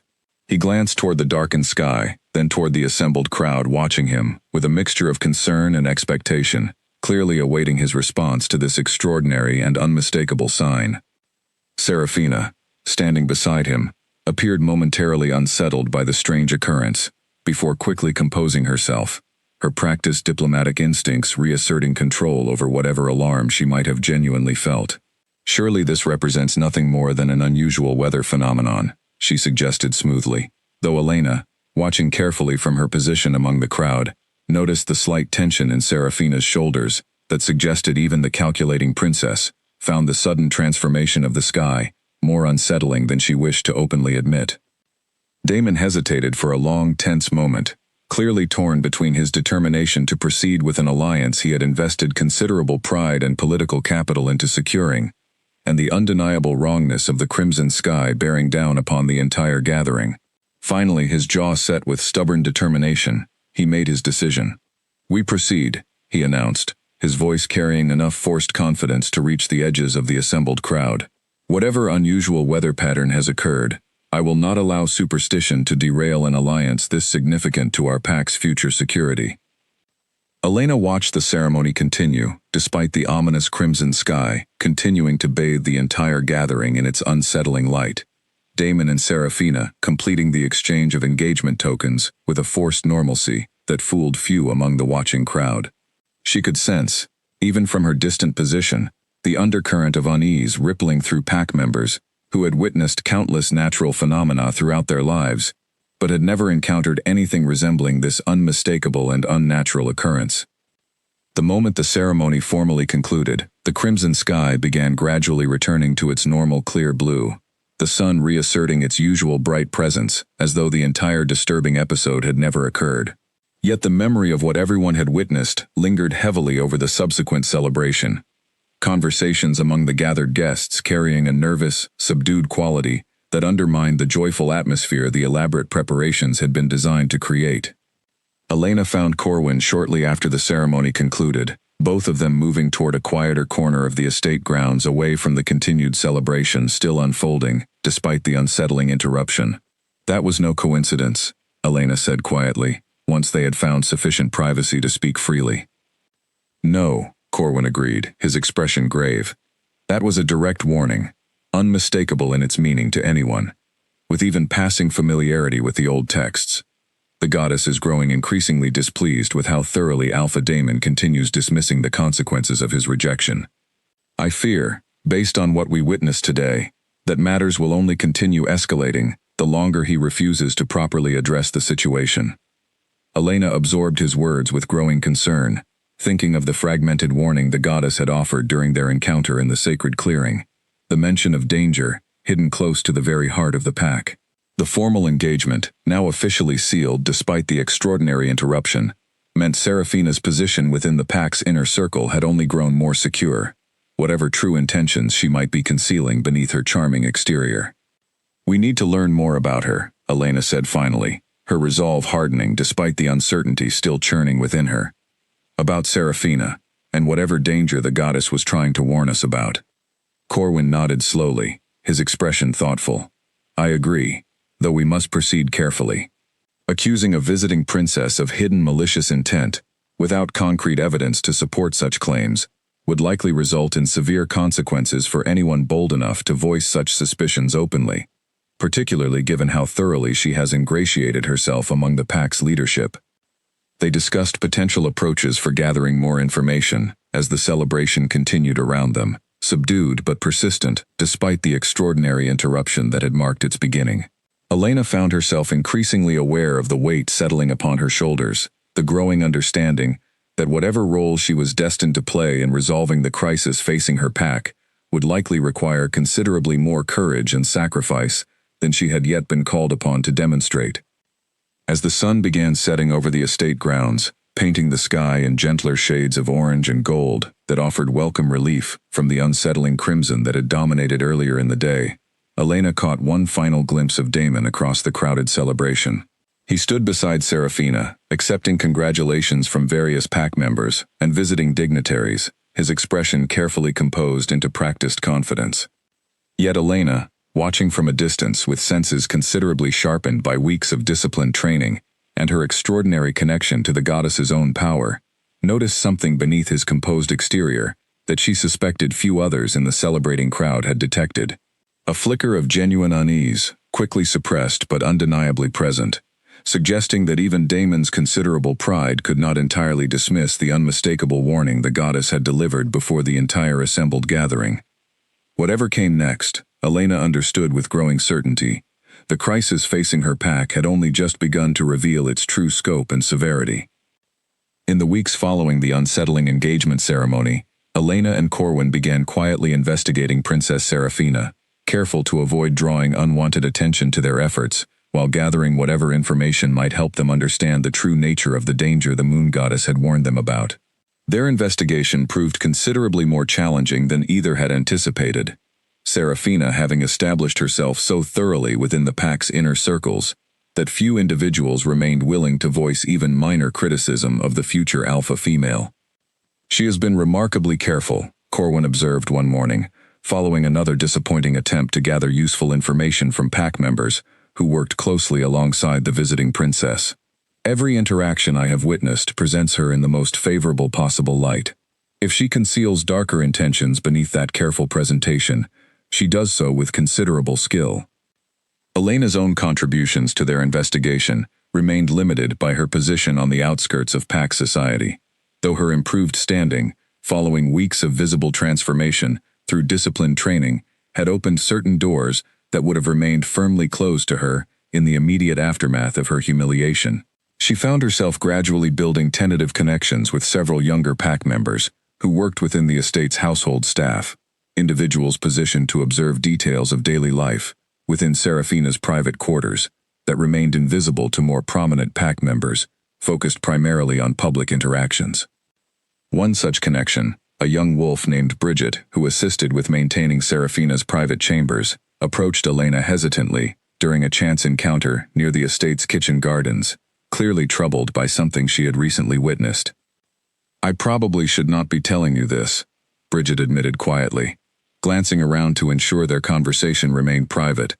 "But something has been bothering me for days, and I do not know who else I should trust with this information." "What did you see?" Elena asked, keeping her tone carefully neutral despite the anticipation building within her. "Letters," Bridget said. "Princess Serafina receives correspondence regularly from her home territory, which seems entirely normal given her extended stay here. But I noticed, while cleaning her private study several days ago, that she keeps certain letters locked away separately from her other correspondence, in a small hidden compartment within her writing desk. I only discovered it by accident, and I have not dared examine the contents directly. But something about the way she guards those particular letters, the careful manner in which she ensures no one witnesses her reading or writing them, has troubled me considerably." Elena felt her pulse quicken with cautious excitement, recognizing the potential significance of what Bridget had described. "Do you think you could show me this hidden compartment?" Bridget hesitated visibly, clearly torn between her genuine concern about whatever she had witnessed and understandable fear of the consequences should her assistance in investigating the future alpha female ever become known. "I could lose my position entirely if anyone discovered I helped you access her private correspondence. Possibly worse consequences, depending on what we might actually find." "I understand the risk I am asking you to accept," Elena said carefully. "But if my suspicions about Princess Serafina prove correct, the consequences of remaining ignorant could ultimately prove far more severe for our entire pack. I would not ask this of you if I did not believe it genuinely necessary." After several more moments of visible internal struggle, Bridget finally nodded, her expression settling into determined resolve despite her obvious nervousness. There is a period each afternoon when Princess Seraphina attends training sessions with several senior warriors, learning combat techniques alongside Alpha Daemon. Her private chambers remain empty during that time, though other household staff continue working throughout the estate. If we move carefully, we might manage to examine the hidden compartment without drawing unwanted attention. They arranged to meet 3 days later, during the designated window when Seraphina's chambers would remain unoccupied. Elena spent the intervening days consumed by nervous anticipation, discussing the planned investigation carefully with Corwin, who expressed considerable concern about the risks involved, but ultimately agreed that gathering concrete evidence had become essential, given the mounting troubles continuing to plague the pack. The day of their planned investigation arrived, with Elena feeling more nervous than she had experienced since her very first sparring session with Corwin weeks earlier. She made her way toward the estate grounds during the designated afternoon window, meeting Bridget near a servant's entrance rarely used by prominent pack members, her heart pounding as they made their way through quiet hallways toward Seraphina's private chambers. "We do not have much time," Bridget whispered, as they entered the elegantly furnished study, gesturing toward an ornate writing desk, positioned near tall windows overlooking the estate gardens. "The training sessions typically last no more than an hour, and we cannot risk being discovered here." Elena moved quickly toward the desk, watching as Bridget demonstrated the mechanism controlling the hidden compartment, a subtle panel that required precise pressure applied simultaneously to 2 specific points along the desk's ornate carved edge. The panel slid open with a soft click, revealing a small collection of letters bound together with delicate ribbon, along with several folded documents that appeared considerably older and more worn than typical personal correspondence. Elena carefully removed the collection, aware of the limited time available for their investigation. She began scanning through the letters quickly, her stomach tightening as the content gradually revealed itself. The correspondence, exchanged between Seraphina and several contacts, identified only through initials rather than full names, discussed matters considerably more troubling than simple family updates or political discussions befitting a legitimate alliance negotiation. References to weakening Blackwood Territory's defenses from within, discussions of gradually redirecting pack resources toward Draymore interests once the formal union between Daemon and Seraphina had been fully secured. Most alarming of all, several passages hinting at more direct and dangerous methods for eventually eliminating obstacles standing between Seraphina and complete control over the combined territory's resources and influence, obstacles that appeared to include Daemon himself, once his usefulness as a means toward securing the alliance had been fully exhausted. Elena felt cold horror settling through her as she absorbed the implications of what she was reading. Whatever calculating instincts she had sensed beneath Seraphina's charming exterior during their brief encounters had proven entirely justified, the true scope of the princess's ambitions far exceeding anything Elena or Corwin had previously suspected. "We need to document this properly," Elena said, her voice tight with barely controlled alarm. "This is far worse than we imagined." She carefully copied several key passages onto a small notebook she had brought specifically for this purpose, working as quickly as possible, while remaining mindful of their limited time. Bridget kept careful watch near the study's entrance, her own nervousness increasing visibly as the minutes ticked past. "We should leave now," Bridget urged, glancing anxiously toward the hallway beyond the study. "We have been here longer than intended."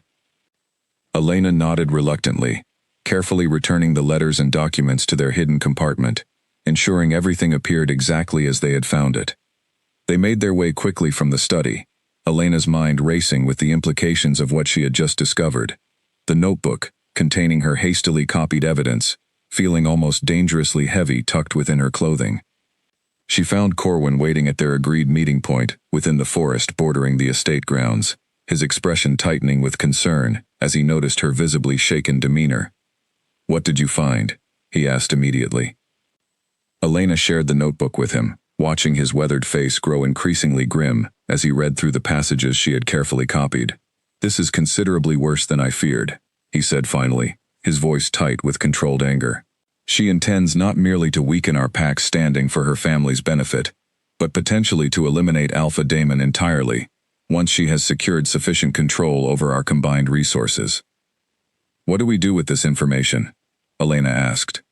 We cannot simply present it to Damon directly. He barely tolerates Elder Wren's warnings about mystical consequences.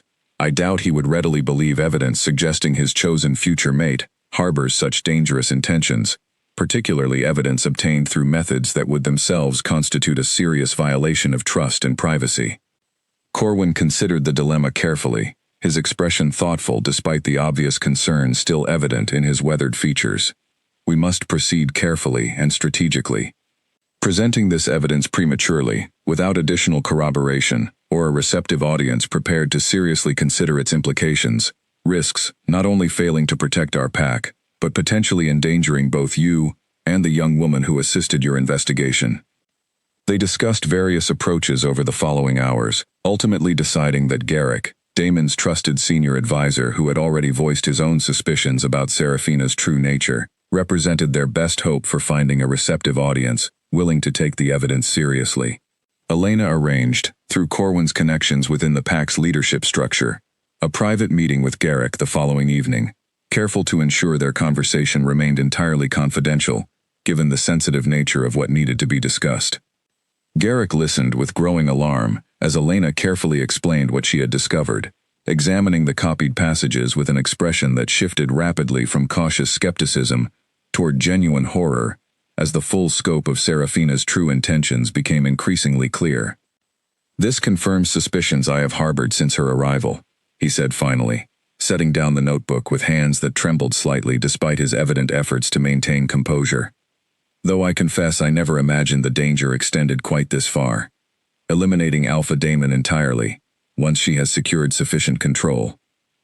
This goes considerably beyond simple political manipulation. We need your help convincing Damon to take this threat seriously," Elena said. "Given the history between us, I doubt he would readily believe warnings coming directly from me, regardless of the evidence I present." Garrick nodded slowly, his expression grave. "I will do what I can, though I confess considerable uncertainty about how receptive he will prove, particularly given how thoroughly he has invested his pride in this alliance since Seraphina's arrival. But the evidence you have gathered cannot be ignored, regardless of how uncomfortable the truth it reveals may prove for him to accept." Garrick requested a private audience with Damon the following morning, carefully arranging their meeting away from Seraphina's typical schedule to ensure their conversation remained entirely confidential. Elena waited anxiously throughout the following hours, uncertain how Damon might respond to evidence that threatened to shatter the alliance he had invested so much political capital in securing. Uncertain, too, whether he would even consent to seriously consider evidence gathered partly through her own careful investigation. She received word from Corwin later that evening, his expression carrying a complicated mixture of relief and continued concern as he relayed what Garrick had shared regarding his meeting with Damon. "He did not react well initially," Corwin reported. "Garrick described considerable denial and anger, Damon initially insisting the evidence must be fabricated or misunderstood, unwilling to accept that his chosen future mate might harbor such dangerous intentions. But Garrick persisted, presenting the evidence carefully and methodically, eventually convincing him to at least consider the possibility seriously enough to authorize a more thorough investigation into Seraphina's activities and correspondence." "Does he know I was involved in gathering the evidence?" Elena asked. "Garrick did not reveal your specific involvement, understanding the sensitivity of that information given your history with Damon. He presented the evidence as coming from concerned members of the household staff, without specifying further details." Elena felt a complicated mixture of relief and lingering anxiety at this news, uncertain how matters would ultimately unfold, as the pack's leadership began more seriously investigating the threat Seraphina represented. She understood, with growing certainty, that whatever crisis had been building since the night of her rejection was rapidly approaching a critical turning point, one that would likely require considerably more courage and sacrifice from everyone involved before proper balance could finally be restored. The following days passed with tense uncertainty, as Damon, guided reluctantly by Garrick's careful counsel, began quietly investigating the claims presented to him, comparing the evidence against Seraphina's public behavior, and gradually uncovering additional troubling details that further corroborated the disturbing picture Elena's investigation had first revealed. Seraphina, for her part, remained entirely unaware that her carefully constructed deception had begun unraveling, continuing her practiced performance of devoted future alpha female, even as the foundation of her elaborate scheme began crumbling beneath increasingly focused scrutiny from those she had believed thoroughly deceived by her charming exterior. Elena, watching these developments unfold from her position on the outskirts of pack society, felt the weight of impending confrontation building steadily within the territory, an inevitable reckoning approaching that would likely reshape the pack's future in ways few could currently anticipate. Whatever came next, she understood, with growing certainty. Her own role in the unfolding crisis had only just begun. The sacred gathering had been called with unusual urgency, Elder Wren insisting that a formal pack ritual, traditionally held only during significant seasonal transitions, needed to take place immediately, given the mounting troubles continuing to plague the territory.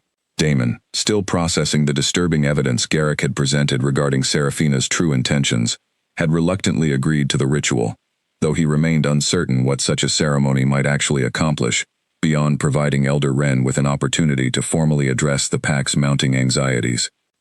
The entire territory gathered at dusk within the pack's ceremonial grounds, an ancient stone circle positioned atop a gentle hill overlooking the estate below, chosen generations earlier specifically for its clear view of the rising moon. Elena attended alongside her mother, standing near Corwin among the assembled crowd, her wolf humming with unusual intensity as the ceremony began, an instinctive awareness that something significant was approaching that she could not yet fully articulate. Elder Wren stood at the center of the stone circle, beginning the traditional invocations meant to honor the moon goddess and request her guidance during times of significant crisis. Her voice carried clearly across the gathered crowd, ancient words passed down through countless generations of pack healers, calling upon the sacred power that had guided and protected their pack since its earliest founding. As the ceremony progressed, the rising moon above the stone circle began exhibiting the same strange, ethereal quality Elena had witnessed during her private encounter with the goddess weeks earlier, its usual pale light shifting gradually toward something more vivid and unmistakably significant. Murmurs of alarm and awe rippled through the assembled crowd, as everyone present recognized they were witnessing something far beyond ordinary ceremonial proceedings. The moonlight intensified rapidly, coalescing at the center of the stone circle into the same silvery, ethereal figure Elena had encountered in the secluded forest clearing weeks earlier.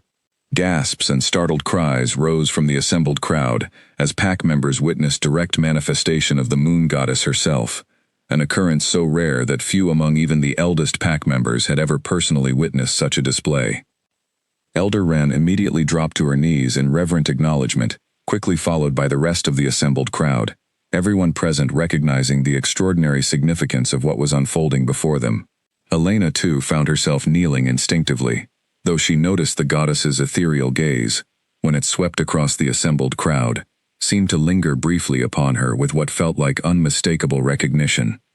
The goddess's presence commanded absolute silence and attention as she began to speak, her voice resonating not merely through the ears of those gathered, but seeming to settle directly into their minds, carrying weight and authority that left no room for doubt or dismissal. "I have watched this pack with growing concern in recent months," the goddess declared, her voice carrying across the stone circle with ancient, unmistakable power. A sacred bond, granted with careful purpose and intention, was broken through pride and shallow ambition, without legitimate cause worthy of such a serious violation. Damon, standing near the front of the assembled crowd beside a visibly shaken Seraphina, felt every eye present suddenly turn toward him, the weight of the goddess's clear reference to his own actions settling heavily upon his shoulders.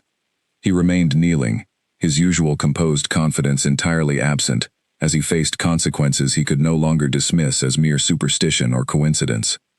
"The consequences you have witnessed within your territory," the goddess continued, "the failed hunts, the sickened livestock, the fires and failing wards, these represent only the beginning of what continued disregard for sacred bonds will bring upon this pack. Balance, once disrupted through such careless disrespect, does not restore itself without genuine reckoning and reconciliation." The goddess's attention shifted, her ethereal gaze settling directly upon Seraphina, who visibly paled beneath that ancient, penetrating regard. "But greater danger than broken bonds alone threatens this pack. Deception has taken root within your very leadership, calculated betrayal hidden beneath careful performance and false devotion. Gasps rippled through the crowd as the implications of the goddess's words became increasingly clear. Serafina's composed exterior finally cracked entirely, her expression shifting rapidly from shock toward something closer to desperate calculation, as she recognized the extent of the exposure now unfolding before the entire assembled pack. Princess Serafina Draymore arrived within this territory with intentions far exceeding simple political alliance, the goddess continued, her voice carrying unmistakable authority that left no room for denial or dismissal. She has sought, through careful manipulation and calculated deception, to weaken this pack from within, to redirect its resources and influence toward her own family's ambitions, and ultimately, to eliminate obstacles standing between herself and complete control over the combined territories she has worked so diligently to infiltrate. The assembled crowd erupted into shocked murmurs, warriors instinctively moving to surround Serafina, who found herself suddenly isolated within a circle of increasingly hostile stares, as the pack she had worked so carefully to deceive absorbed the full scope of her betrayal. "This is a lie," Serafina protested, though her voice carried noticeably less conviction than her usual polished confidence, clearly recognizing the futility of denial in the face of such unmistakable divine testimony. "Whatever evidence has been presented against me has been fabricated by those who wish to see our alliance fail." The goddess's ethereal form seemed to intensify momentarily, her ancient power making clear the absolute certainty of her testimony. "The evidence already gathered by concerned members of this pack confirms what I have witnessed directly. Your own words, written in careful correspondence, you believed hidden from discovery, speak clearly of your true intentions. Denial serves you nothing now, Princess Serafina, before this gathering, and before the truth I have chosen to reveal." Serafina's composure finally shattered entirely beneath the weight of such unmistakable exposure, her expression twisting into something considerably less controlled and elegant than her usual careful presentation. She glanced around the stone circle, recognizing the growing hostility surrounding her from every direction, calculating desperately for any possible avenue of escape or deflection from the consequences now closing in around her. Damon, still kneeling before the goddess's imposing presence, felt his mind reeling from the cascade of revelations unfolding before him. He had suspected, following Garrick's careful presentation of evidence, that Serafina's true intentions diverged considerably from the devoted partnership she had presented throughout their courtship. But hearing such betrayal, confirmed directly by the moon goddess herself, before his entire assembled pack, struck him with a force considerably more devastating than he had anticipated. The goddess's attention shifted once more, her ethereal gaze settling now upon Damon, with an intensity that made him feel as though every layer of his careful pride and ambition was being stripped away entirely, exposed before both his pack and the ancient power he had spent months dismissing as irrelevant superstition. "You, Alpha Damon Blackwood, bear significant responsibility for the crisis currently threatening your pack," the goddess declared, her voice carrying weight that settled deep into his bones. "Your rejection of a sacred bond, granted for reasons you failed to properly consider or respect, created the very vulnerability that allowed such calculated deception to take root within your leadership. Had you honored the bond granted to you, had you recognized the worth of the mate chosen specifically for you, rather than dismissing her based on shallow considerations of status and appearance, this threat would never have found such fertile ground within your territory." Damon absorbed these words with growing horror, recognizing the undeniable truth within the goddess's assessment, despite every instinct urging him to resist such uncomfortable acknowledgement. His pride, his ambition, his careless dismissal of Elena based on nothing more than her modest origins, had created exactly the vulnerability that had nearly allowed his entire pack to fall victim to Serafina's calculated scheme. "What must be done to restore proper balance?" Damon asked finally, his voice considerably more humble than the assembled crowd had ever witnessed from their typically confident future alpha.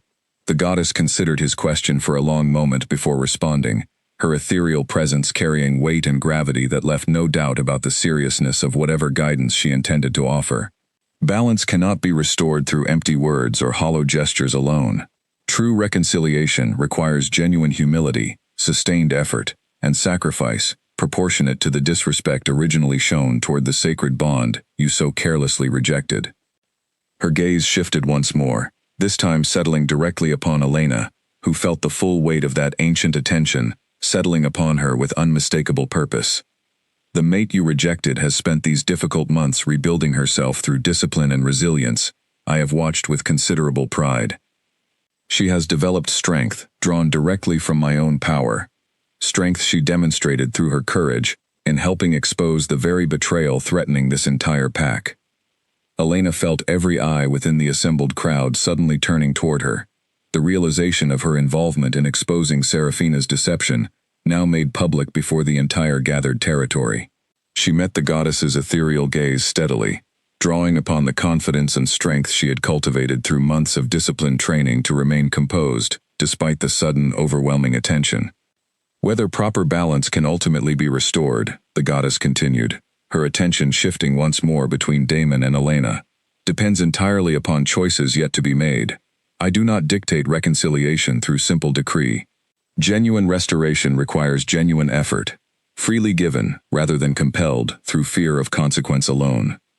With those final words, the goddess's ethereal form began gradually fading, her overwhelming presence dissolving back into ordinary moonlight as the extraordinary manifestation reached its conclusion.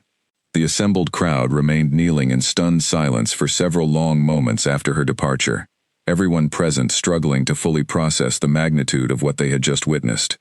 Warriors moved quickly to secure Serafina, who offered no further resistance, her elaborate scheme now thoroughly exposed before the entire pack she had worked so carefully to deceive.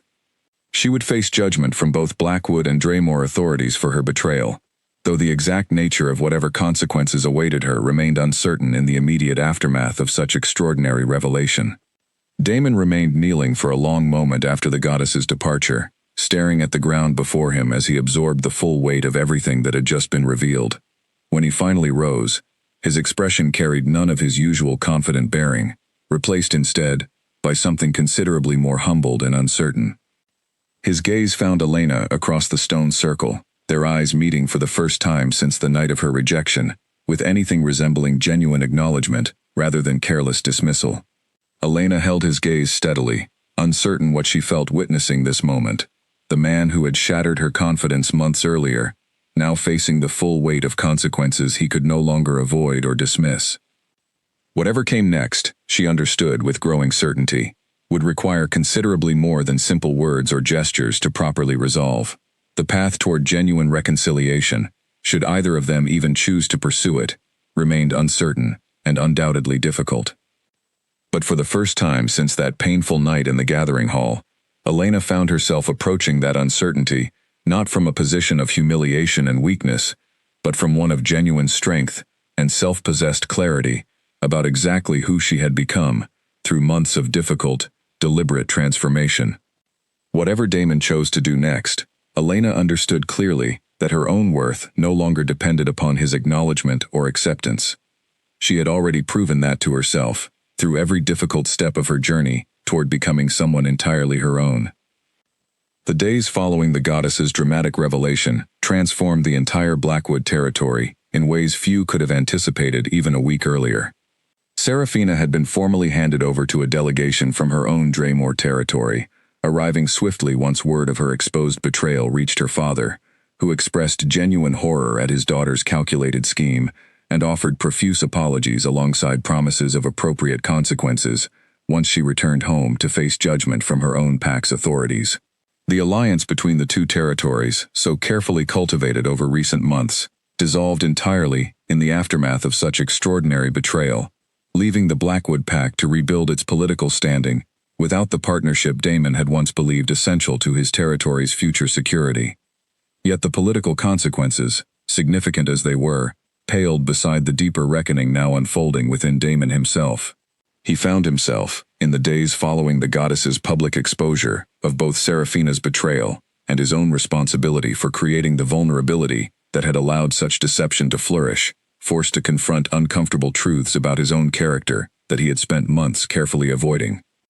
He requested a private meeting with Garrick shortly after Serafina's departure, seeking counsel from his trusted advisor about how he might begin addressing the damage his pride and careless dismissal had caused, both to his pack's stability and to the young woman he had so thoughtlessly rejected months earlier. I do not know where to even begin, Damon admitted, pacing restlessly within his private study, as Garrick observed him with careful, measured patience. The goddess made clear that empty gestures will not suffice. But I confess uncertainty about what genuine reconciliation actually requires, beyond simply apologizing for words I already recognize were cruel and short-sighted. Garrick considered his response carefully before speaking. Perhaps the answer lies less in grand gestures and more in sustained demonstration of genuine change, Alpha Damon. Elena Voss did not transform herself through single dramatic moments alone. She rebuilt her strength and confidence through months of consistent, disciplined effort. Perhaps genuine reconciliation, should you truly wish to pursue it, requires similar sustained commitment rather than simple words, offered in a moment of crisis-driven humility. Damon absorbed this counsel thoughtfully, recognizing considerable wisdom within Garrick's careful observation. He thought of everything he had learned about Elena's transformation since the goddess's revelation, the disciplined training she had pursued under Corwin's guidance, the courage she had demonstrated in helping expose Seraphina's dangerous betrayal, despite having every reason to remain entirely disconnected from pack affairs following her own painful rejection. "She owes me nothing," Damon said finally, his voice carrying genuine acknowledgement of a truth he had perhaps understood, on some level for weeks without fully confronting it directly. "I made my choice that night, cruel and thoughtless as it was. She has every right to reject any attempt at reconciliation I might now offer, regardless of whatever consequences the goddess has revealed resulted from my careless decision." "That is likely true," Garrick agreed carefully. "But I would suggest, Alpha Damon, that genuine reconciliation is not something owed or demanded. It is something that must be earned, through patient demonstration of real change, offered without expectation of guaranteed acceptance. Whether Elena ultimately chooses to forgive you, or to build her future entirely separate from any connection to your leadership, remains her choice alone to make. Your responsibility lies simply in demonstrating, through consistent action rather than mere words, that you have genuinely learned from this experience." Damon nodded slowly, absorbing this counsel with growing determination, despite the considerable uncertainty still weighing upon him. He understood, with increasing clarity, that whatever path forward existed would require considerably more humility and patience than his usual confident approach to pack leadership typically demanded. Meanwhile, Elena found herself navigating her own complicated aftermath, following the goddess's public revelation of her role in exposing Seraphina's betrayal. Pack members who had previously regarded her with pity or dismissiveness now approached her with newfound respect and curiosity, eager to understand more about the courage and resilience she had demonstrated throughout the unfolding crisis. The attention proved somewhat overwhelming after months of relative isolation on the outskirts of pack society, though Elena found herself gradually adjusting to her transformed position within the territory's social fabric. Corwin continued their training sessions with renewed intensity, insisting that whatever power she had developed through the goddess's blessing required continued careful cultivation, regardless of how dramatically circumstances had shifted following Seraphina's exposure. "You have accomplished remarkable growth these past months," Corwin told her during one particularly demanding training session, watching with evident satisfaction as she executed a complex combination of defensive maneuvers with precision that would have seemed impossible when they first began working together. "But I suspect your journey remains far from complete, Elena. The goddess granted you this strength for purposes extending beyond simply helping expose Seraphina's betrayal. What do you believe remains ahead?" Elena asked, pausing to catch her breath following the demanding exercise. Corwin considered the question carefully. "I cannot say with certainty, but I suspect, given everything the goddess revealed during her manifestation before the entire pack, that your continued growth connects directly to whatever choices you and Alpha Damon eventually make regarding your broken bond. Whether that path leads toward genuine reconciliation, or toward you building an entirely independent future separate from his leadership, I believe your developing strength will prove significant, regardless of which direction you ultimately choose." Elena absorbed his words thoughtfully, recognizing considerable truth within his assessment, even as she continued grappling with her own complicated feelings about Damon and the possibility of eventual reconciliation. Months of disciplined training and personal growth had transformed her considerably, from the devastated young woman who had fled into the forest following her humiliation in the gathering hall. She no longer felt the desperate need for his acceptance or approval, that had once defined her understanding of her own worth. Yet she could not entirely deny the lingering pull of the bond that had briefly connected them during that fateful moment in the gathering hall, however violently it had been severed by his subsequent rejection. Whether that connection could ever be properly restored, and whether she genuinely wished to pursue such restoration, given everything that had transpired since, remained questions she had not yet fully resolved within herself. Their paths crossed directly for the first time since the goddess's revelation nearly 2 weeks after the dramatic ceremony, during a formal pack gathering called to address the territory's ongoing recovery, following the destabilizing crisis Serafina's exposed betrayal had created. Elena attended alongside her mother, no longer positioning herself toward the back of such gatherings, but instead occupying a position that reflected her transformed standing within the pack's social structure. Damon approached her cautiously, following the formal proceedings, his usual confident bearing replaced by something considerably more hesitant and uncertain. "Elena," he said, his voice carrying genuine humility that surprised her, given her memories of his previous careless dismissiveness. "I wonder if you might grant me a few moments of your time." Elena studied him carefully, noting the changes evident in his demeanor since their last direct interaction, the confident arrogance that had characterized his rejection, replaced by something more measured and thoughtful. "I am listening," she said finally, her tone carefully neutral, giving nothing away regarding her own complicated feelings about this unexpected direct conversation. They moved to a quieter corner, away from the dispersing crowd, Damon visibly gathering his thoughts before finally speaking. "I owe you an apology far more genuine and considered than anything I offered, or rather failed to offer, on the night I rejected our bond. What I did that night was cruel, born from shallow pride, and careless disregard for what our connection might have meant, both for us individually, and for the broader balance the goddess maintains over our pack." Elena listened carefully, watching his expression for any sign of the calculated performance she had witnessed so often from Serafina during recent months, searching for genuine sincerity, rather than simply convenient words, offered to address consequences he could no longer avoid. "I do not expect forgiveness," Damon continued, his voice carrying evident vulnerability that felt entirely foreign to the confident, dismissive young alpha she remembered from the gathering hall. "I understand. I have no right to expect anything from you, given everything I put you through, but I wanted you to know that I recognize, fully and without reservation, the magnitude of what my pride cost both you personally and our entire pack collectively."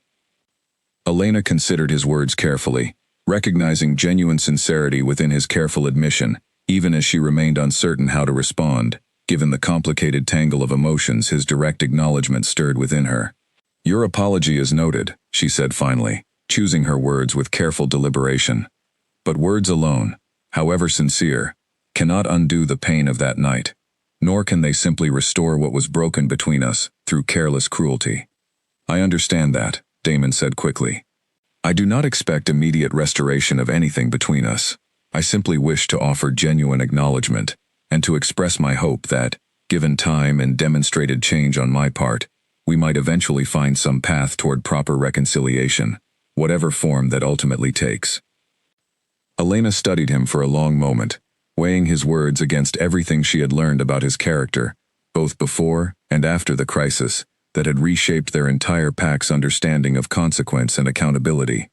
She thought of Corwin's counsel, of the goddess's own emphasis on genuine, sustained effort, rather than simple words or gestures offered in moments of crisis-driven humility. "I appreciate your acknowledgement," she said finally, "but I will not pretend that months of pain and rebuilding simply disappear, because circumstances have forced you to recognize consequences you previously dismissed as irrelevant superstition. If you genuinely wish to pursue reconciliation, you will need to demonstrate that commitment through sustained action over considerable time, not through single conversations, however sincere they might currently feel." Damon nodded slowly, apparently having anticipated exactly this response. "I understand, and I accept that challenge, whatever form it ultimately requires. I have spent these past weeks reflecting considerably on the kind of leader and the kind of person I wish to become moving forward. I recognize that genuine change requires more than simple intention. It requires demonstrated commitment, proven through consistent action over time."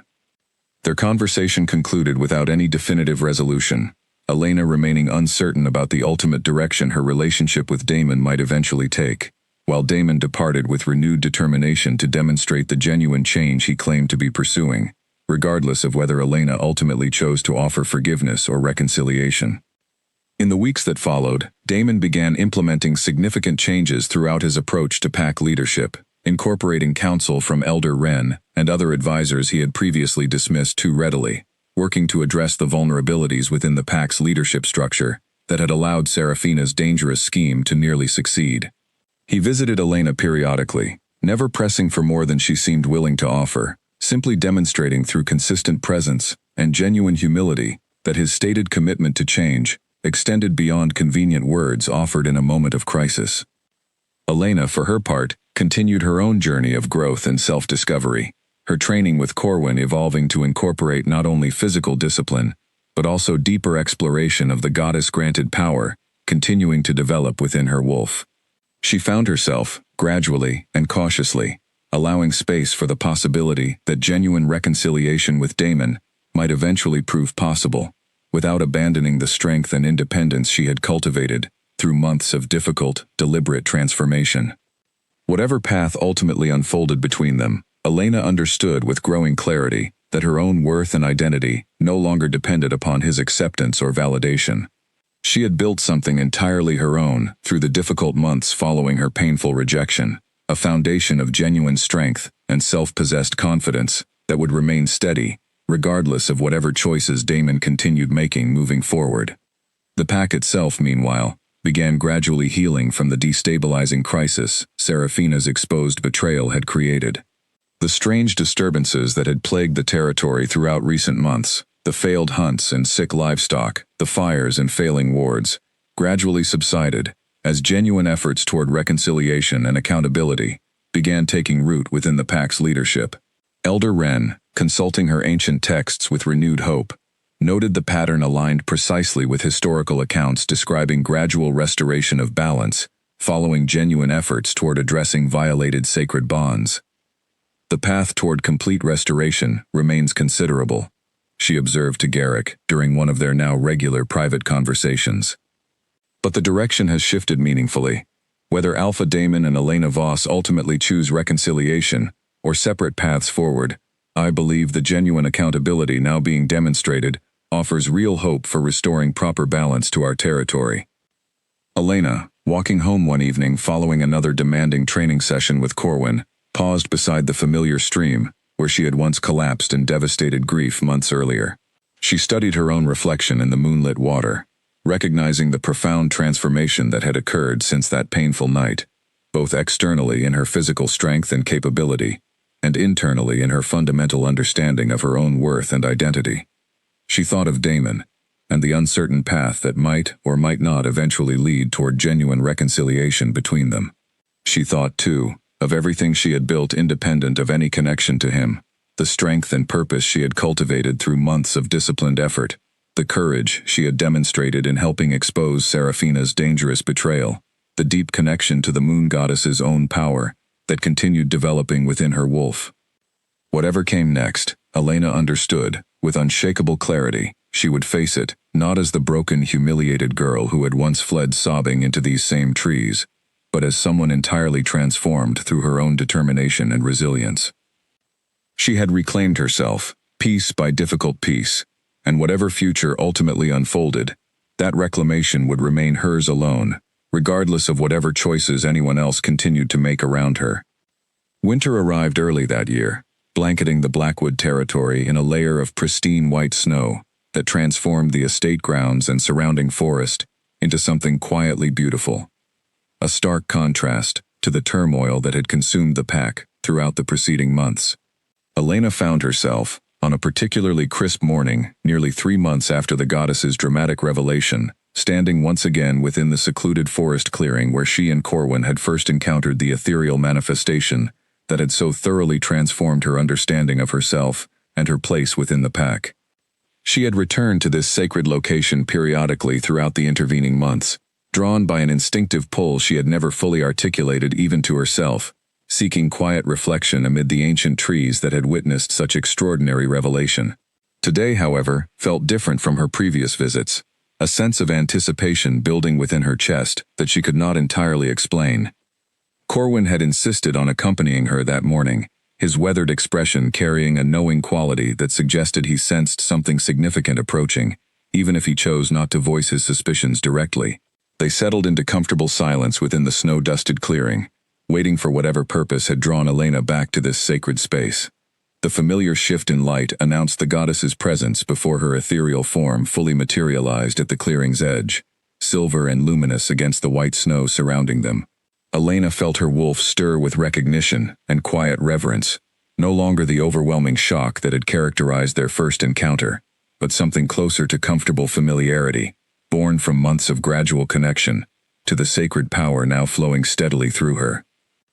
"You have grown considerably since our first meeting in this place," the goddess observed, her voice carrying the same ancient weight Elena remembered from previous encounters, though something in her tone now suggested genuine warmth alongside her characteristic gravity. "Both in the strength you have cultivated, and in the wisdom you have demonstrated throughout the trials this pack has faced. I could not have managed any of it without Corwin's guidance," Elena said, glancing toward her mentor, with genuine gratitude evident in her expression. "Nor without your own blessing, however uncertain I remained about its true purpose throughout these difficult months." The goddess's ethereal form seemed to incline slightly, something resembling approval evident in her ancient, shifting features. "You have exceeded whatever expectations I held when I first witnessed your rejection, and chose to grant you the potential for developing genuine strength from that painful violation. Balance within this pack has been substantially restored, thanks in considerable part to your own courage and resilience throughout these trials." "What of Damon?" Elena asked, the question emerging before she had fully decided to voice it aloud. "You spoke of genuine reconciliation, requiring sustained demonstration rather than simple words. Has he satisfied whatever standard your judgment requires?" The goddess considered this question with characteristic gravity before responding. "I do not dictate the terms of your personal reconciliation, Elena Voss.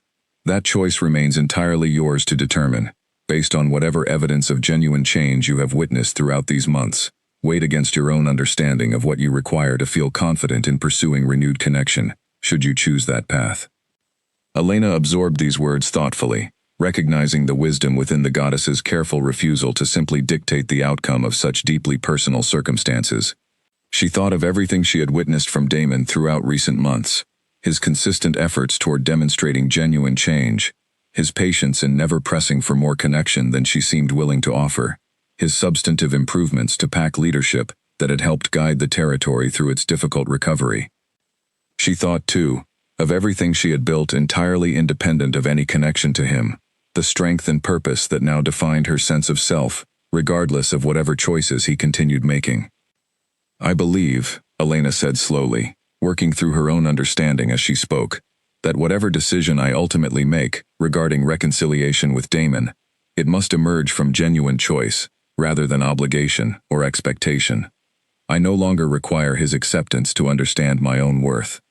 Whatever connection we might eventually rebuild, it must be built on entirely different foundation than what existed before, one based on mutual respect and genuine equality, rather than the imbalanced dynamic that originally led to such painful rejection."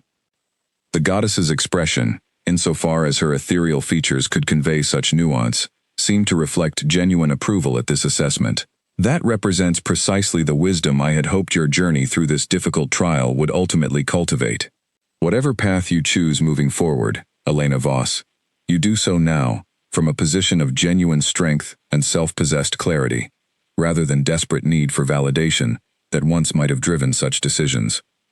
The goddess's ethereal form began gradually fading as their conversation reached its natural conclusion, though before departing entirely, she offered one final observation that would linger in Elena's mind throughout the following weeks. "The power you have cultivated throughout these months will remain with you, regardless of whatever path you ultimately choose. You have become something considerably more significant than simply a rejected mate who managed to rebuild herself after painful humiliation. You have become a genuine protector of proper balance within this pack, a role that will likely continue requiring your particular strength and wisdom in the years ahead, regardless of your personal choices regarding reconciliation." With those words, the goddess's presence faded entirely, leaving Elena and Corwin alone, once more, within the snow-dusted clearing. The weight of the goddess's final observation, settling thoughtfully into Elena's understanding of her continued path forward. "What will you do?" Corwin asked quietly, watching her carefully as they began making their way back toward the more familiar training grounds. Elena considered the question carefully before responding, drawing upon everything she had learned throughout her extraordinary journey since that painful night in the gathering hall. "I believe I will speak with Damon directly, not to offer immediate reconciliation, but to establish clearly the terms under which I might eventually consider rebuilding some form of connection between us, should he genuinely continue demonstrating the change he claims to be pursuing." She found Damon later that same day, working alongside several warriors near the estate's training grounds, his approach to such tasks noticeably more collaborative and humble than the confident, somewhat dismissive leadership style he had displayed before the crisis that had reshaped his entire understanding of proper pack governance.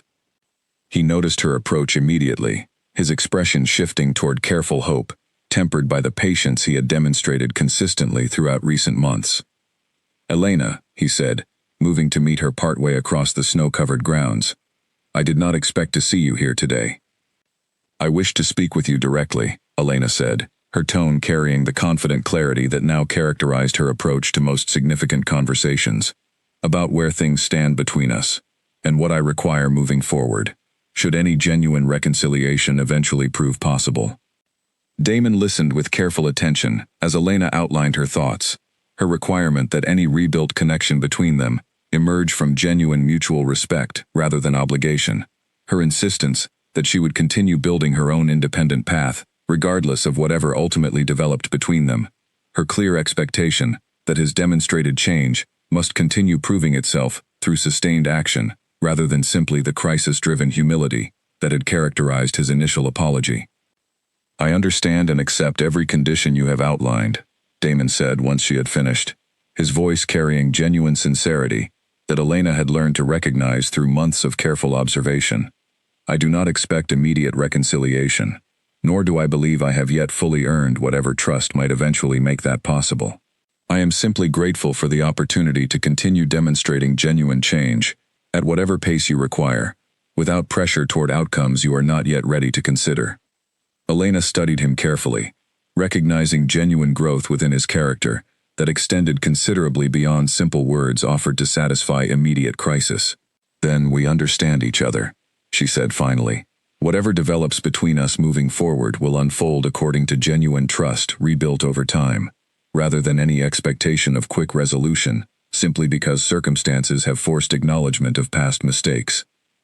They parted with mutual understanding, rather than any dramatic declaration of renewed commitment, both recognizing that whatever future connection might eventually develop between them required considerably more time and demonstrated consistency before either could feel confident in its genuine foundation. The following months brought continued gradual healing to the Blackwood territory. The pack's leadership structure strengthened considerably by lessons learned through the painful crisis Seraphina's betrayal had exposed. Damon continued demonstrating genuine growth in his approach to leadership, incorporating diverse counsel rather than relying solely on his own confident instincts, working to build genuine relationships with pack members across every level of the territory's social structure, rather than focusing primarily on political alliances and status considerations. Elena, meanwhile, continued her own remarkable journey, her training with Corwin evolving into a formal role helping protect the pack's territory, her connection to the goddess's power developing into genuine mastery that earned her respect and admiration throughout the entire territory. She built deep friendships with warriors she trained alongside, cultivated genuine purpose through her contributions to the pack's continued security and prosperity, and gradually, cautiously, allowed space for the possibility of eventual reconciliation with Damon, without ever losing sight of the independent strength and identity she had built entirely her own. Spring arrived eventually, the snow melting away to reveal the territory's familiar green landscape refreshed and renewed after the difficult winter months. Elena found herself, on a particularly warm afternoon nearly a year after her painful rejection in the gathering hall, standing once more within the same forest clearing that had witnessed such extraordinary transformation throughout her journey. She thought of the devastated young woman who had once collapsed in this same general area, sobbing beneath a bright moon, that had witnessed her humiliation with what she now understood had been genuine divine concern, rather than simple indifference. She thought of everything that had unfolded since that painful night, the disciplined training, the extraordinary encounter with the moon goddess, the dangerous investigation that had helped expose Seraphina's calculated betrayal, the gradual, careful rebuilding of trust that continued unfolding between herself and Damon. Whatever the future ultimately held, whether it eventually included genuine reconciliation with Damon, or led her toward an entirely independent path, separate from any romantic connection to the Pax Alpha, Elena understood with unshakable clarity that she had already accomplished something far more significant than simply recovering from painful rejection. She had discovered her own genuine strength, cultivated through months of difficult, deliberate transformation. She had proven, to herself and to her entire pack, that worth and identity need never depend upon another person's acceptance or validation. She had become someone capable of protecting not only herself, but her entire community, wielding power granted through genuine resilience and courage, rather than privilege or fortunate circumstance. The moon goddess had chosen her for a fated bond that had initially brought devastating pain and humiliation. But through that very pain, Elena had discovered capabilities and strength she might never have otherwise cultivated, had circumstances unfolded according to the simple, uncomplicated happiness she had once naively imagined awaiting her on the night she first met her fated mate. She smiled softly, standing alone within the peaceful clearing bathed in warm spring sunlight, at peace with whatever uncertain future still awaited her. Whatever path she ultimately chose, she would walk it with genuine confidence and self-possessed strength, the author of her own story at last, regardless of whoever else might eventually choose to walk alongside her. The rejection that had once threatened to destroy her had instead become the foundation of her genuine transformation. And Elena Voss, once dismissed as unworthy by a prideful young alpha blinded by shallow ambition, had become something far greater than anyone, including herself, could have possibly imagined on that painful night when everything had first seemed to fall apart. She had become entirely, unapologetically her own.